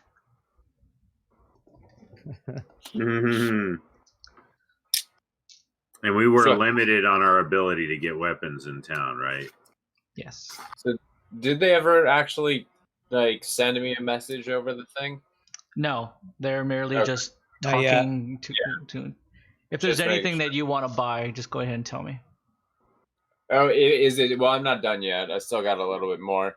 Okay. Well, I guess Rev would then ask the doc, should we check if Voldo can find any more explosives while he's shopping around? Yeah, he should. He only gave one to each of us, and I think he had like I don't know how many made. All right. He should have a few of them on him. Well, Rev is going to send a text over to Voldo and say, we're thinking of rigging up one of these harpoons with explosives. So if you can find anything that'll help us, either remote detonation or other explosives that we can trick out one of these javelin things up with. Okay, so I'm gonna read that. Mm-hmm. And I guess wherever I'm at, because obviously I'm picking up like ammo and stuff like that first. So I'm gonna ask whoever I have, whoever is there. I'm I gonna don't know. ask You them tell what me. kind What of are you? explosive. What are you at? You got to tell me what you're buying at the moment that he gives you the message. Yeah, I just like ammo and like You don't grenades have and any stuff like guns, that. so what ammo are you trying to get? I have a bow, Okay. so I'm looking at bow and arrows ammo. I've got some, yeah, but grenades is mainly what I'm looking for as well. Okay, so you're just looking for grenades. Explosives. What exactly specifically are you guys asking for? If anyone can tell me. Specifically, I think it's remote explosives. Okay. With that, most of that stuff is you can find things to explode, but in order to do that, you probably have to make it yourself. Okay. I have, let's see, I have hacking and engineering. Mm-hmm. So would I be able to figure out what I need to buy Sure. to get that? You can get an idea. Okay. You can just buy some knick-knack stuff to put together. Okay. So should I just add like knickknacks to my list right here? Yeah, you still have your rocks.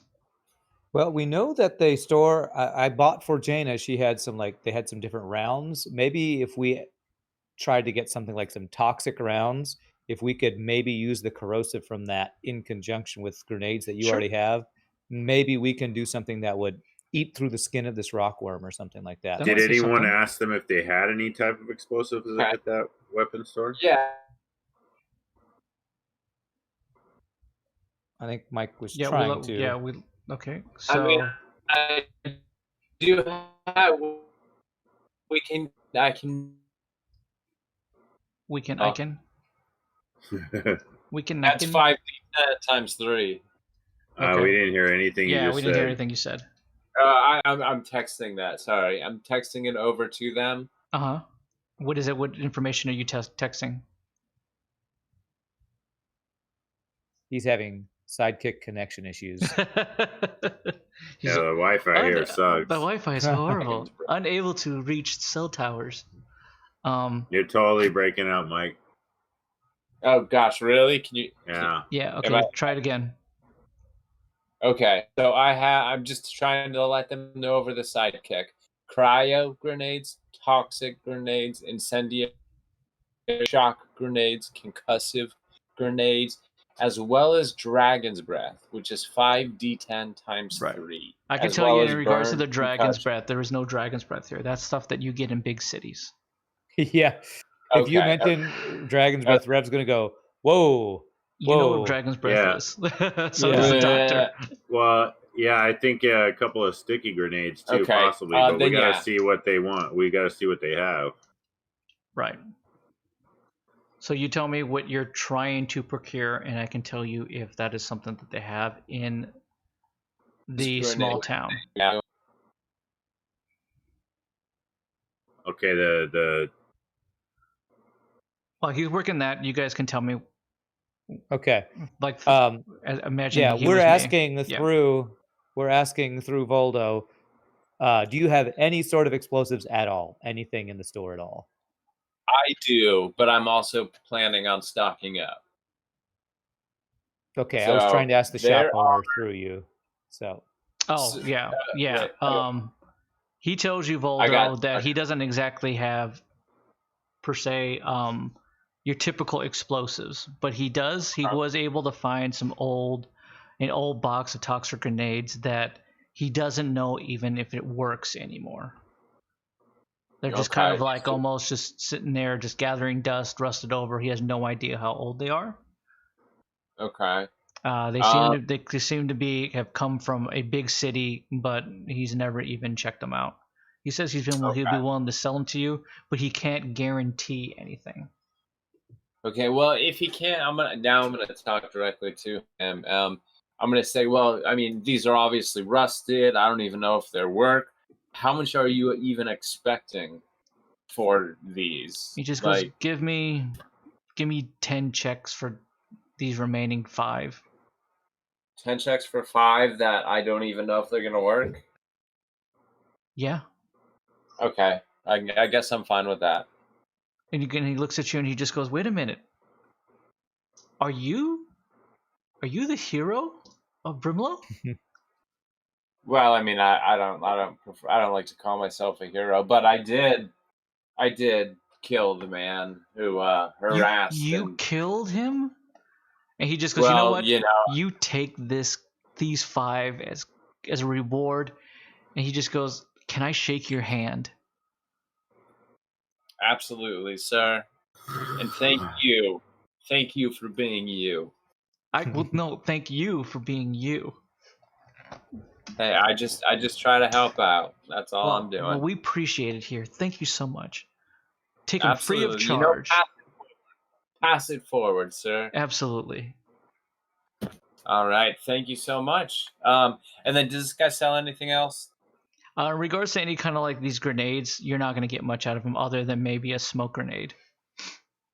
Okay, yeah, I don't want the smoke grenades. I'm talking like anything else. Does he have like arrows, stuff like that? No, he does not. No arrows? Okay. No. Does is he salves? No, he does not. Okay, so basically, is there anything else I can buy from him that? You just have to ask, and then I can tell you. Okay. I mean, like, he doesn't buy like armor? Yeah, he's an armor person. He does have armor? The same person that Rev went to is the armorer. Yeah, but this guy isn't. I just don't want to leave and have to come back to this guy. This guy says he'll get, because of who you are, he'll do his best to find you whatever you need. Okay. So I guess, okay, you know what? I got a lot of stuff I'm looking for. Let's see. Do you have any like field kits or anything like that? Chilarium capsules, possibly a disguise kit, maybe. He just goes, oh. He goes, yeah, I can hook you up with some of those. Okay, that would be absolutely helpful. Because Chilarium crystals that's easy. We have tons of those here. Okay, and then have you heard of the Save Me's pea poppers? Never heard of it. Really? Okay, that is a bummer. That's another one I was looking for. Okay, and then how about the data jack? Oh, he goes, yes, of course we have that. Everyone's got that. Okay. And let's see, tracking beacons? Unfortunately, no. You can make yourself though. But we do have med kits, and we do have disguise kits. I don't know what you would need a disguise for. I just, want it on hand. Oh, okay. Okay, and you said you do have the Medfield kits? Yes. Okay, I'm gonna buy. I'm gonna get 2 of those. Let me see. Let me try to do this all at once, though. Okay, so does he have armor? You said. Yeah, but you're again. Oh, okay. You don't. There's not a lot that you're gonna get out of armor because it's not a big city. Yeah, I was just hoping for some the Helicon Industries medium leg armor. He does not have it. Doesn't have it? Okay. Is there any? Does he have any kind of armor like that would be helpful? Does he have any kind of armor that he would sell me as the best armor he has? He has a lot of the light leg stuff. The light leg. Yeah. That one I already have. Right. Yeah. Okay. Let's see. So it sounds like that's pretty much. And he doesn't sell like weapons, right? I'm gonna go to Danny No. for weapons, right? You could. Yeah. Okay. Let's see here. Okay, I'm gonna message them and ask anybody if they need chilarium capsules. Okay. Rev, you get this message as well as Gideon. Rev asks, can we use Calarium capsules to set up remote detonation on any grenades? I am not sure. I feel like that's Because I know that it says that Calarium can be used to power special items, and what Rev wants to do is set up a way to have these explosives go off when they want them to go off. Can you ask the shopkeeper if Calarium capsules can help with remote detonation on explosives? Okay, I asked the shopkeeper immediately that. And he looks at you and he just goes, why would you need them to do that? Why don't you just use just old-fashioned timers? Timers? Do you have...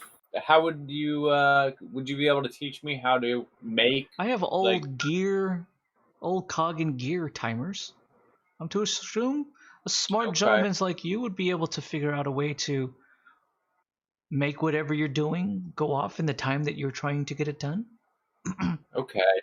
So, but you have no remote detonation type of stuff. We are a small fishing village. We don't have a lot of those things that come in here. No. You ever heard of redneck fishing? He immediately just goes, who's talking to me like that? Who's that jerk on the other side of that line? All right, somebody cutting in. He's don't worry. Yeah, we're changing frequencies so he doesn't have it again. Okay, and then did I mention the XL glow torches? Do you have those? He goes, absolutely, we have those. Let's go. Okay. What the heck was that? I have no idea. He does go, I do have some excellent bedrolls. Bedrolls as well. I've never been one to need a bedroll really. But let me make sure that I put that down. It's the finest bedrolls in the north. Old Gideon has one. Never leaves home without it.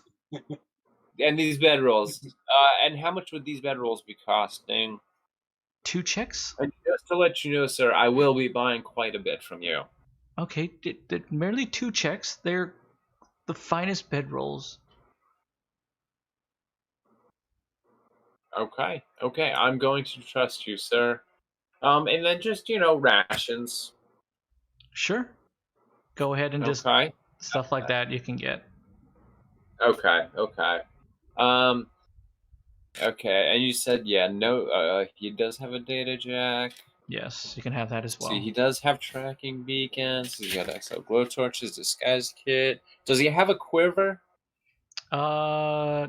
Actually, I'm gonna pass. I'm gonna wait till I actually go to an actual armory or something like that. Okay. Did I ever get an answer back about needing chilarium capsules? Yes, he told you, that he doesn't know why that would be beneficial. Okay. You do get the sense, though, roll science or engineering, Rev. Rev? Okay. Or even doctor. Is the doctor even in this conversation? Is he hearing this back and forth? Yeah, everything I'm sending is sending to everybody. Okay, go ahead, Rev. 6 for my engineering. Okay. Doc, can you roll? Yeah. See what happens. 11. Oh wait, I have engineering, so 14. I have engineering as well. Okay, yeah, I was asking them though. 14. Doc figures the Calarium might be able to increase damage at least. Okay, that's good enough. Okay, so let's put down at least 5 for that. Sorry, there's a lot. I'm gonna be buying a lot of stuff. Okay, then you can do that all. Just give me a number at the end. Going back Okay, to yeah, the other group of guys here. yeah. Go back to the other group. Yeah. So you're standing out there. You hear that essentially Voldo is going through his shopping list of stuff. As that happens, another earthquake essentially happens right next to you. Okay. I need each of you guys to roll athletics to make sure you don't fall over. This one is much more intense than the other one. 9 for me. 5. Okay. Gideon? 11. Gideon is the only one who keeps his footing. Rev, you drop to one knee, as well as the good doctor. As that happens, you start to see coming out from the chasm, emerging, some thing that is now coming out of the chasm.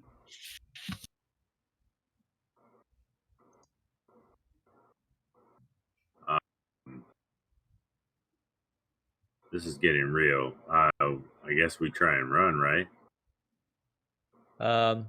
Yeah, I'd like to get out of the way of this thing that's coming out of the chasm, if possible. I don't know if I can, being down on one knee, though. Gideon? Can Gideon do like a check to see if he can actually like see more details about what's coming out of there? Or... Gideon, you brave and take a look, and what you see emerging is a very, very large mass that is almost of a dark gray and reddish hue. What you see has essentially no face. There's no discernible features regarding ears, eyes, or any kind of nose. Only a large circular mouth with rows upon rows of teeth used to break down large rocks and minerals that it seems to feed on, as well as 2 large mandible pincher claws upon it that seem to now coming out from below this chasm. It fills up almost the whole chasm itself in just width as it starts to emerge, and you can see the mandible pincers just snapping at the air.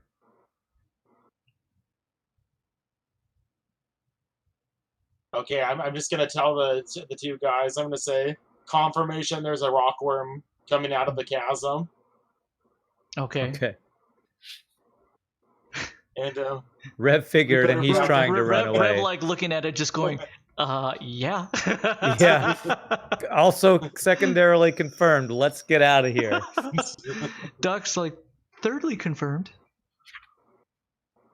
Do you all guys want to, well, as Rev being farther away and the Doc, do you want to try to just get up and go and make a, if you're going to do it, I need you to roll some kind of athletics or stealth to not try to bring too much attention to you as you guys are running.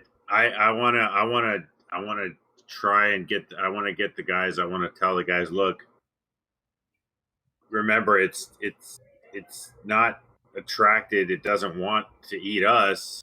I'm afraid now. I just thought of something. If we run, it's going to pick up on our vibrations and actually come after us for some reason. I don't know why it would do that necessarily. Maybe it's just, I don't know why they would think they would think a rock would vibrate, because you would think they'd be going after food, but maybe they think it's a predator. I don't know. I kind of want to just face it and like brace myself. I'm down for running for sure, but I want to tell Rev, are you sure we should run? I mean, what if it clues him in on where we are? How far away are we from the entrance of this chasm? I'd probably say you're probably right around, at this point, because you guys been walking around, probably 20, 30 feet for at least you, Rev, as well as the Doc. All right. Well, if I'm far enough away that it wouldn't run over me as it comes out, I'll stay put and stay low. Try to make as little noise as possible is what I would try to do then, rather than running. Okay. Gideon, do you do anything? I'm going to hold my ground. Okay, and Doc, you hold your ground as well? Yeah, but I'm definitely going to be ready with my. I'm going to be ready for the some ion crackle action for sure, Okay. and I would like to also. Yeah, I want to get my. I just want to be prepared here to at least fire something at it so it can distract him, and maybe we can get the hell out of there. Okay. So as you guys decide to hold your ground and not move, this large monstrosity comes out even more. And it's tubular, so it's very much worm-like. It kind of flops side to side and then kind of slowly moves down towards your way. And it seems to go side to side as its pinchers are snapping at something. It does not pick up your movements nor your vibrations, you've noticed. It's searching, but it doesn't see you. Can Rev pick up a rock and throw it a long distance away from us to try to get its attention to go that way? Absolutely. So you pick up something. How far are you trying to throw it, just on a guess here? If we're like 25 feet right in front of it, I would like to try to throw it like 30, 40 feet off to the side of the pit, maybe to the right side. Roger that. Okay. You do throw it. It bounces off a few rocks in the distance, and you see the large monstrosity snap itself towards the location of where it heard that vibration. It tries to snap at it, and it notices that it's like snapping at nothing. It's not aware of something there because no other vibration gets picked up on after the initial rock.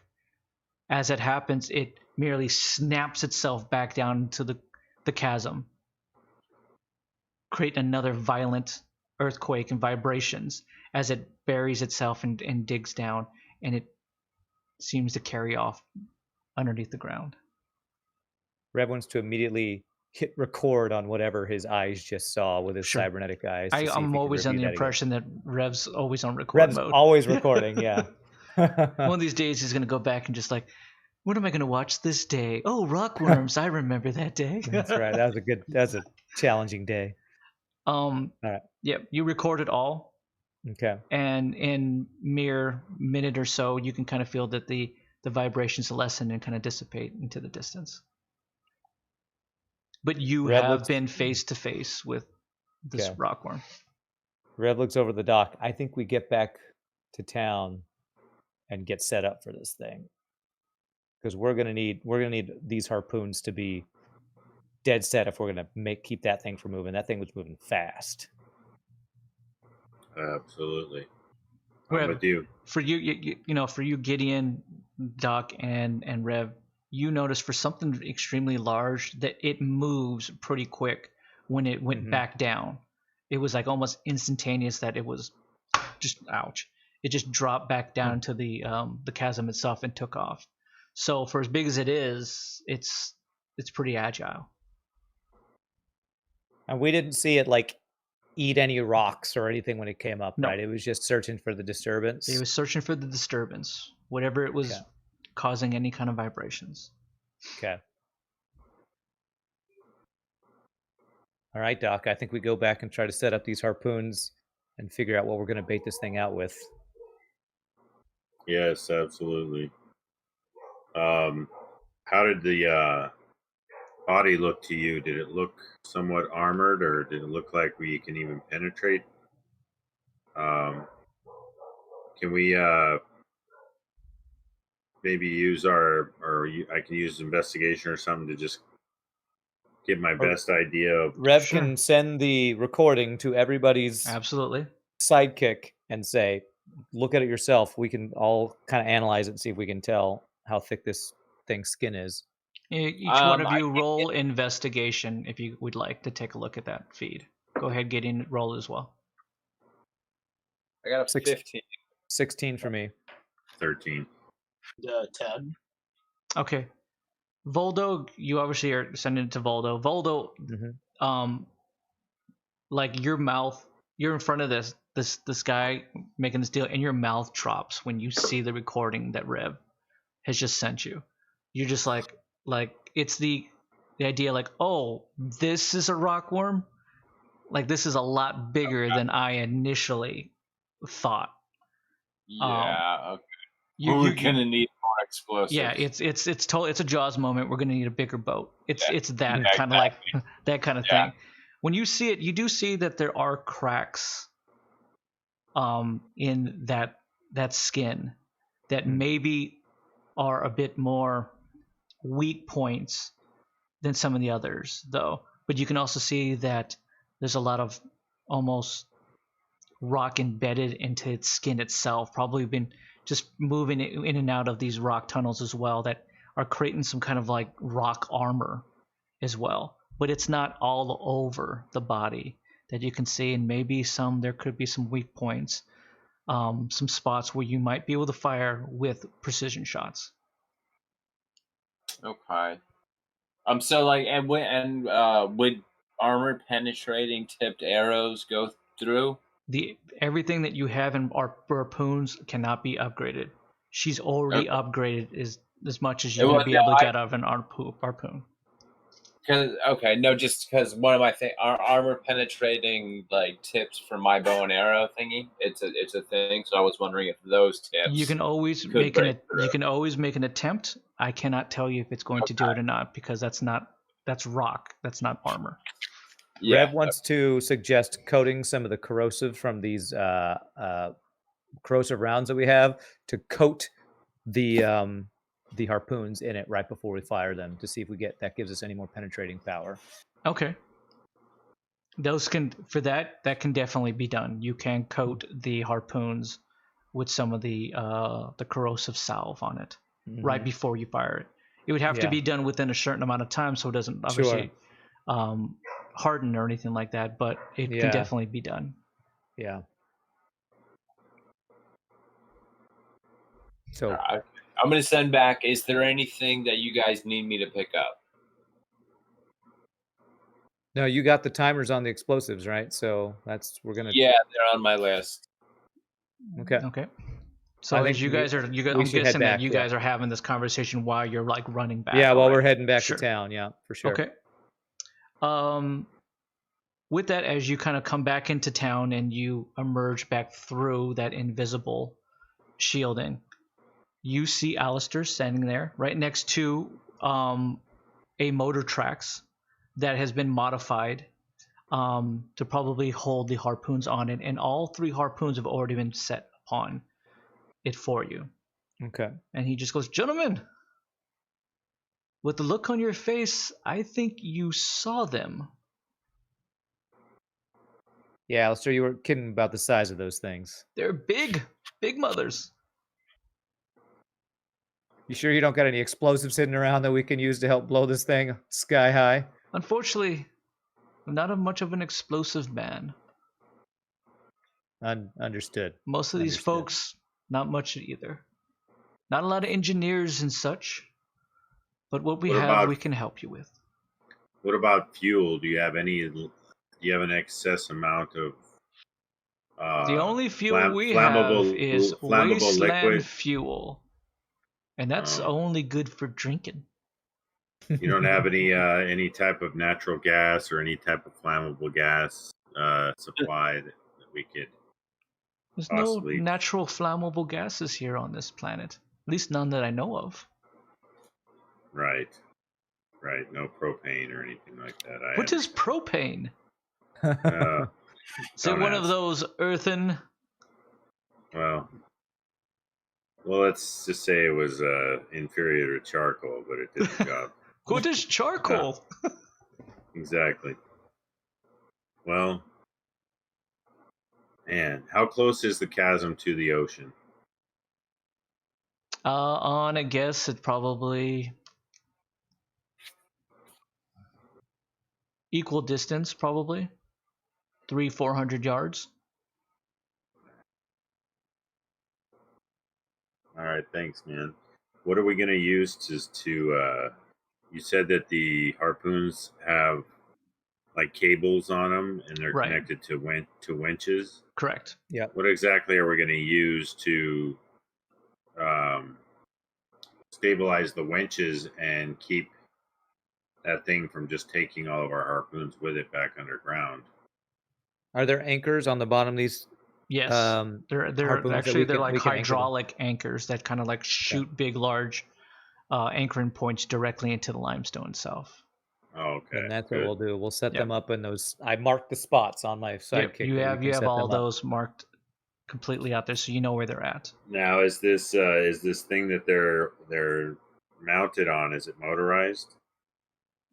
When you say motorized, what does that mean? Well, is it a machine? Is it something we're A driving? motor tracks is like a vehicle that we're going Yeah, to take the it motor out there. tracks Oh, is okay. a vehicle that allows you to get All out, right. which is essentially just a very, very large four-wheel trike with tank tracks on it Yeah. that work independently of each other, so it allows you to climb over hard terrain. Yeah. So I'm thinking we go out here, set up these these harpoons in these spots I marked, and then maybe we can get an extra one of these hydraulic things, put it right in front of the hole, and have it thump the ground to try to get this thing's attention. If Danny's got one extra hydraulic drill or pump or whatever it is. Alistair just Would goes, I anybody can else have her make one for you if that's what you require. If that Call would it a help you, thumper. a thumper. Yeah. Well done. Yes. I will put through the order. Hey, maybe. I wonder if there's any way we could put a giant or a good-sized boulder or something in front of that noisemaker, because it seemed to want to really snatch that rock up pretty good. I wonder if it thought maybe that was just something to eat. I don't know. 'Cause my first idea was to bait it with something, but it didn't dawn on me that the damn thing ate rocks. I thought it was actually hunting people and wanting to eat, but then I thought, well, what the hell is it eating? What is it surviving on? Eat too, but Yeah. I don't want it to just come out and start flailing around, because the more it moves, the harder it's going to be to get a beat on it with those harpoons. I'd like it to focus on something. So maybe that noisemaker will do the trick. So I like that idea. But I'd like to station it far enough out to where he has to actually come Completely out exit. further. Yeah, I like that. Maybe, I mean, if the thing's 25 feet long, put it 30, 40 feet out so that Right. he has to completely exit. Okay. What if one comes out behind it? That's a good question. So I'm thinking we got 3 harpoons. I'll definitely man one. The strategy is to get kind of one on each side to try and nail it from either side, right? Yes, so that we constrict So the its movement. third one, I don't know, man. You gonna try an Eiffel Tower that bad boy? Yep, Eiffel Tower, high There we five. All right. You think we should maybe have the other one positioned Maybe directly in front so kind that of once it comes out. either on the front or maybe even on the other side in case one comes up behind it, and we could try and just shoot that one and at least slow it down, because I don't know how many of these are. I'm worried. Well, I was hoping we could strap some explosives on the third harpoon to send it into the thing. Yeah, gotcha. Okay. Because I don't know that we want to get close to this thing to try to throw explosives in its mouth unless somebody's really brave and wants to walk up and chuck a grenade in its mouth. Goes, Gideon, you're brave. That would be me. I was gonna say, I just got told not to do stuff like that, so Voldo is now taking himself off the reckless list. If you want, for the sake of time, if you want, just tell me what you want to make a roll to see if you make explosives. I can just have them set on top of it by some of the other people, so you don't have to do it yourself. Well, I could always shield someone to run up and just take a one blow. I mean, yeah, anyway. I guess you could. throw the drone ion shield drone. Rev would like to try to roll to strap some explosives on Sure. on one of these guys. Go ahead. Okay. Strap them on who? On the harpoon. Yeah. Okay, yeah, and yeah. put a timer from these gears and stuff. Yeah, just All right, I like it. roll an engineering check if you Engineering check. I'm done shopping now, by the way. So can. Okay. 19 I rolled for engineering. Oh, yeah. whatever you're trying to make, Rev, you have no problems jimmying something Great. together. I want to. Now, I want to. You Yeah. haven't made an explosive in a very, very long time, and you're Uh-huh. hoping that it works, but it looks like you should do the job. I used those old ones that Voldo gave me, Exactly. and put some corrosive mixed in with these explosive things to try to get it to eat away at this thing when we shoot it Okay. at it. So at least with the corrosive, you kind of put them in some kind of casing, and you figure that you can pour them on them right before you fire, because you definitely okay. don't want to have it coagulated and just like harden. Well, true. I was actually thinking of putting some corrosive rounds in the explosive device that I was putting, so that when it sure. explodes, corrosive juice That corrosive juice might activate. Yeah, whatever is the corrosive substance. Corrosive juice, yes. Yeah. With that, absolutely. With a roll of 19, you concoct something that very much can do that. And I'm going to put a timer of 30 seconds. So you hit the timer, you shoot at it, and 30 seconds 30 later. seconds, okay. That's what that it is. That is notated. It only explodes in 30 seconds. Yeah. Okay. You're able to, and you probably take an hour or so and able to kind of like concoct these things. Okay. Do you take it out, gentlemen? Sinjin is now with you, and so is Jaina. Jaina walks up to you and just goes, "Are they big?" It's a big old worm, Jaina. She goes, "Give me the helmet." Great.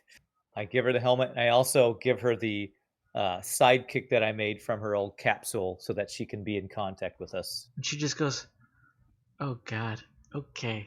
Next time, can you like put a bow on this thing or something?" It's like, think of it as a bracelet and a really nice beret. I mean, it couldn't have been in pink. Jaina, we're in the waist. Nothing's pink out here. She looks at you and she just goes, "That's a fair point." She goes, and she's got this horrible helmet that you put on her head that she is really not happy about. But she's got it on her head and she just goes, "I'm driving." And You look like a soldier. She jumps on the motor tracks and she just goes, "I'm ready." And so Sinjin. And Sinjin just like, "Yep, I'm ready." And he walks over to Sarge and just goes, "I saw the feed. That thing's big." Bad. Yeah. Okay. No joke, Sarge. All right. And he kind of jumps on the back next to Jaina and he just goes, "Ready when you guys are." All right. Rev's going to jump on. And Rev feeds the coordinates of the placements to Jaina's GPS. So Gotcha. she knows where we're Jaina heading. has no problems. There's not a lot of other room on the motor tracks for the other three. You guys are going to have to walk. That's fine. Okay. For Rev, because Sarge. you are on the motor tracks, how close do you want her to get before you want her to stop? How far away are these outcroppings that I marked? Because I'm guessing that you have them relatively triangulated in some kind of so one would obviously be on the other side of the crevice. Yeah. That's the one that's probably the hardest one to get to. You have one that was on that high point, and then I'm guessing you had one on the very far, kind of another low point. I almost think the side that we're putting the thumper on, that I would like to have the two high ground ones behind that away. So we have crevice, thumper, 2. And the 2, okay. Yeah. And then the third one I kind of want to be in the middle, so that's a straight shot. Okay, so you want all 3 on one side then? Yes, on the same side. Which would allow it to go the other way. So you're not actually 100% creating a... Not exactly triangulating like I said originally. Okay, so wait, so you said the chasm, like, are we going to... Is the harpoon that we're trying to... The harpoon with the explosives on that we're trying to shoot, I guess, what, down the gullet? Down straight center is I think what he's trying to do. He's going to hit it so right if in the the chasm, if the chasm's kind of long way this way, are we putting the sound maker at one end of it? Is that what you're saying? I want to do it 40 feet out. because we want it to come 40 out of feet the out hole from the okay. chasm, like you said. Okay. So it's yeah. doing its best to kind And of then have the expose two itself on this fully. side, and then the third one Yeah. kind of lined up with the So sound maker. two perpendicular. Is that the right word? Perpendicular. 'Cause Perpendicular. parallels like this. Perpendicular. Yeah, would be I think like perpendicular this. would be correct. There you All go. right. And then the third one, kind of a straight shot, maybe another 40 feet out, so that it's not right up close to it. Okay. If we have that range on the All right. on the harpoons. Okay. So she gets out there and she stops probably 100 yards out, and obviously she doesn't want to create too much turbulence and vibrations getting too close to the epicenter here. I would need pair up, because it takes 2 people to carry the harpoon. So St. John and the doc will take one of the harpoons. You just tell them where you want him to put it, and let's see if they're effectively to do it. Voldo and Rev will take one, and you decide where you want to put it. And then Jaina and the doc will take another one. It had to be Jaina and the Sarge, because the doc was with. Oh, I'm sorry. Yeah, that's fine. Whichever. So these are timed explosives and not remote detonating. No, he only did timed. Yeah. Oh shit. Well, we got one shot then with that. Well, yeah, and Rev wants to take the middle one with explosives so he can tell Voldo, who he thinks will probably be the best shot, how to activate the timer and then take the shot, basically. Okay. So it's safe to say Voldo's the best shot. I would say, honestly, probably Gideon would be the next best shot. And if we're really honest, Jaina would be a better shot than all of you, but she probably is not going to be able to man the harpoon by herself. Okay. Well, I want to talk to Danny and see if Danny's not here. Danny's not here. You guys are out on the ways. I'm not even there. I'm still in the shop. Okay, so Voldo never went with you, I guess. Okay. Well, no, I mean, I've been in the shop. I haven't even bought stuff yet. But you did say that you were done shopping. So that's what I said. I think he meant done choosing, but so whatever you have, go ahead and I'll give it to you. It's fine. Or you can talk to me after, because just for the sake of getting something going here, let's they're all out there, but if you want to speak to Danny, go ahead. Okay, and before actually, because one of the things I wanted to know, so there's no weapons I can because I wanted to buy the Dynamo Solutions Fusion Core blades. No, these are things. Yeah, these are things that you're only going to find in big cities. You're not going to find those here. Those are just too rare. Yeah. And then that one's out. That one's out. And then the Sonic ring, by any chance, inflicts blind. That would again be something. It's a big city. Okay, all right. Beyond that, then I got everything. It's pretty small, so like the rest is like climbing ropes. Rations. Oh yeah, stuff like that. You don't have any problems procuring. Yeah. Okay. All right. So I would like Rev to roll power. Okay. Ooh, that would be a 20. Oh, jeez. Yeah. Okay. 17 plus 3. So. Jaina's with you, Rev, because you rolled 20. Okay. It makes nice. It makes it easier for her. It doesn't require her to roll anything, and she does everything she can to help you move the very first one in place. You do go ahead and you fire all the anchors directly in. You do notice that they're pretty strong going in, and you're just kind of like making some noise. They're making some noise. Yeah. It's like, I hope we're far enough from the hole. But you get it activated and you turn it on, and that one is initially set up. You've also put the corrosive shells in it, as well as you have put the first charge on it. You have not set the timer as of yet. Oh, okay. So this is the explosive one that we set up first. Right. Gotcha. So you have the middle one. Perfect. Gideon and St. John, I need Gideon, I need you to roll a power check. Okay. I got a 3. I hope he's got some help. St. John rolled a 4. Oh my as, god. As you guys are doing that, you can hear 2 guardians just go, God, this thing's heavy. So heavy. Why is it so heavy? Need to get some oil in my hydraulics. Oh my god. And it's like taking them just a very, very long time to even move this thing. Doc, I would like you to roll power. Voldo, are you with the doctor at least here at this point?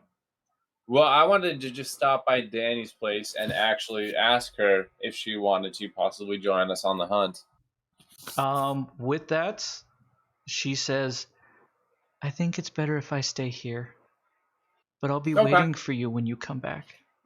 And I'll be coming back. And she walks up to you and she hugs you and she kisses you. And she goes, please come back. I hug her and I kiss her and I just say I will.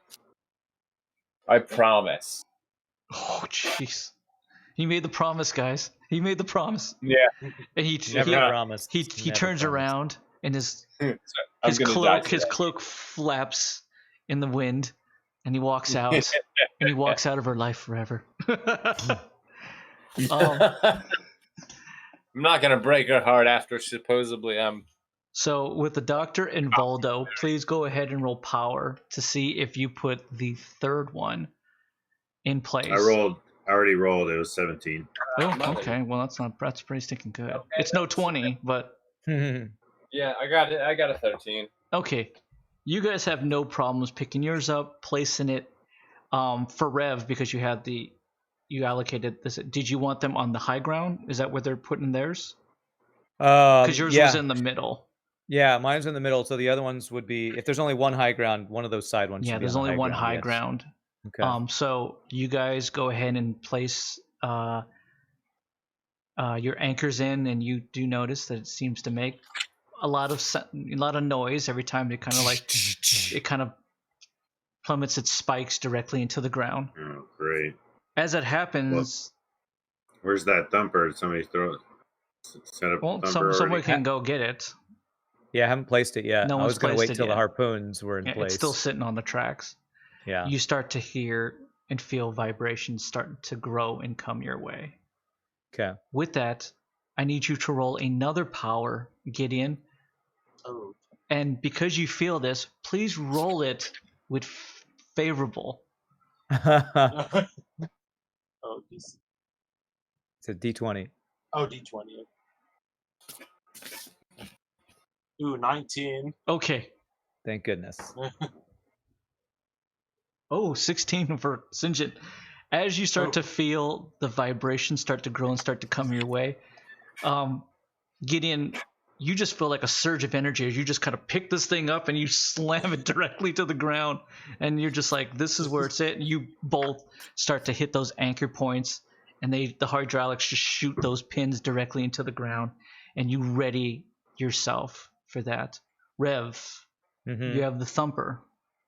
What would you like to do with the thumper? I wanted Voldo to be on the middle thing. Is he with me or is he with the doc on the other one? You can have Voldo. You guys aren't too far away that Voldo can just move over. Yeah, I'm flexible. I'm all so whatever. I want to tell Voldo, come get on the center one. I'm down. And Rev is gonna book it to about 40 feet in front of him so that he can place that thumper 40 feet out from the cave. Gotcha. Okay. And then he's gonna try to book it away and hope that the thumper is stronger than his running. Roll fate. Okay, roll fate. Here we go. I think we should have programmed the thumper to send Morse code. This is please SOS. stay away. to communicate with these men. My fate roll is an 18. 18. Yes. Fate hopefully that's good. Is on your side, Rev. Oh, thank goodness. No dying, please. You place it exactly where you want to place it, and it turns on. Oh. As that happens, emerging from the ground like a torpedo is not one but two rockworms. course. Yeah. Of course. And we will pick that up next week on our next episode. Oh, jeez, that went fast. That went really fast. Gentlemen, there are 2 rockworms.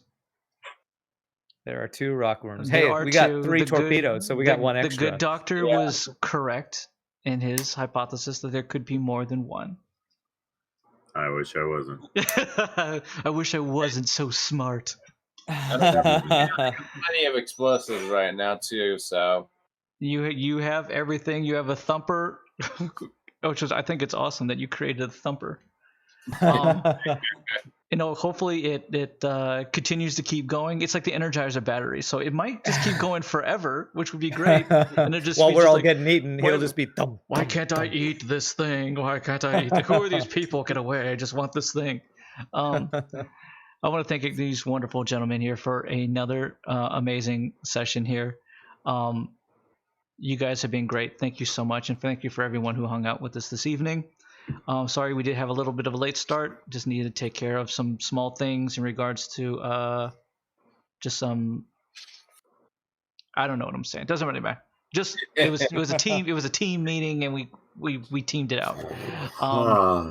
Want to thank everyone who hung up with this evening. If you do want to always get caught up on any of the episodes, you can always click down below and follow on the YouTube.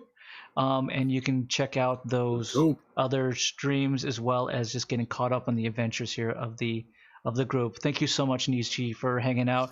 Definitely next week, if you want to see some action, the action will happen next week. It better with that cliffhanger. We better With the have some cliffhanger action. that there are 2 rockworms and Rev is going to be the first one to get eaten. I guarantee it, but he rolled an excellent fate roll, and My fate is on my side. fate is on his side.